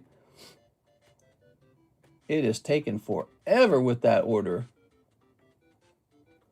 All right, that's done. It's not done, but it's thinking. I'm jumping back over here. That's awesome. I'm going to get him right now. All right, you want the Galarian Slowking? I'll set that to the side. We do have an order from Miss Alexandra, and she's going to say, let's see, please send to PSA. No problem. Although I have to mention something. That costs an extra $5 now. So you'll need to send $5 more. I'll get them prepped because I think you will. But I got to tell you, the reason it's doing that is because PSA raised their prices. They're greedy. They're such a greedy company, dude. They're making so much money, and they said, you know what? Raise the price. Why are you raising the price, sir? Because so many people are buying this. We got to make it more expensive. So they're getting to that point where it's like ridiculous pricing. And I think that really it leaves an opening for their competitors. But yeah, their pricing's ridiculously high now. So it's going to cost $5 more. You can see that in our menu. Our menu price for the middleman grading has gone up $5. It is. That's about what they raised it by. They raised it by about, I think it's actually $6 that they raised it by, right? Didn't that suck? All right. Real question is, are they paying their people more? Yeah, they're shareholders. The shareholders are doing really well. Who knows, man? Probably not a bad time to be a PSA employee, to tell you the truth. Probably lots of opportunity. If I had to guess, if you're a hard worker, lots of opportunity. All right, so we got some special cards to be sending off to PSA, man. We got to start a PSA submission real soon. We got some special cards going out. I can't wait. That's really cool. It's 2:07, and I wouldn't be surprised if Karis is waiting for me right now. She, let me go ahead and refresh this. She and I have some paperwork to sign. So we got some paperwork to sign, and then we got like go to the library or something. Let's see, $11 an hour. You can actually see unemployment listings that a grader is paid about $11 an hour. Woo! That doesn't make sense. Aren't they in California? That can't be true because they're in California, right? PSA is in two places, California and New Jersey. There's no way they're getting paid $11 an hour. Maybe they are. I don't know. I just assume it's not. All right. So it says here that we maybe have a order over here to open in the website. Has it not arrived? Alexandra. Are we missing anybody? I don't think we're missing anybody's orders, are we? It says notification of payment received. Why does it look so weird? I think we did. I think we got everything.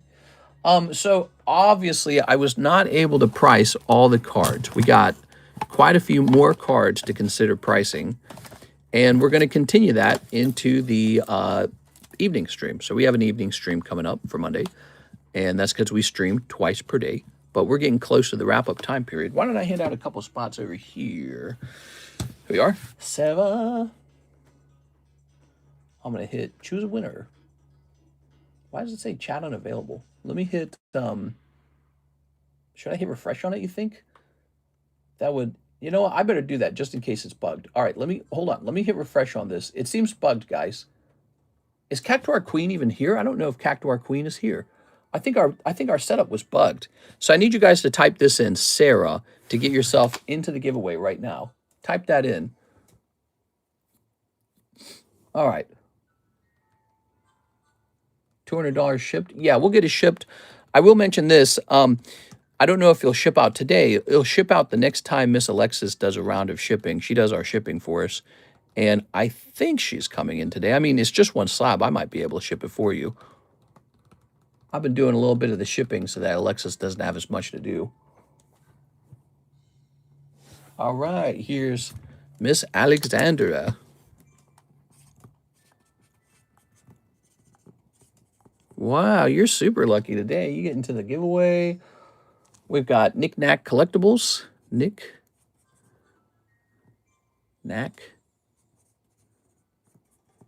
Collectibles. Number 8. We've got Team Rocket Grunt. Hey, what's up, Team Rocket Grunt? How's it going today, man? Here's Cody Hodges made it in. Cody Hodges. Here's Rain Bryan.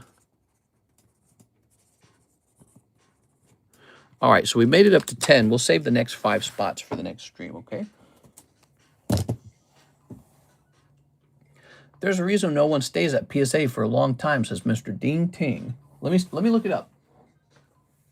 How much does PSA pay their graders?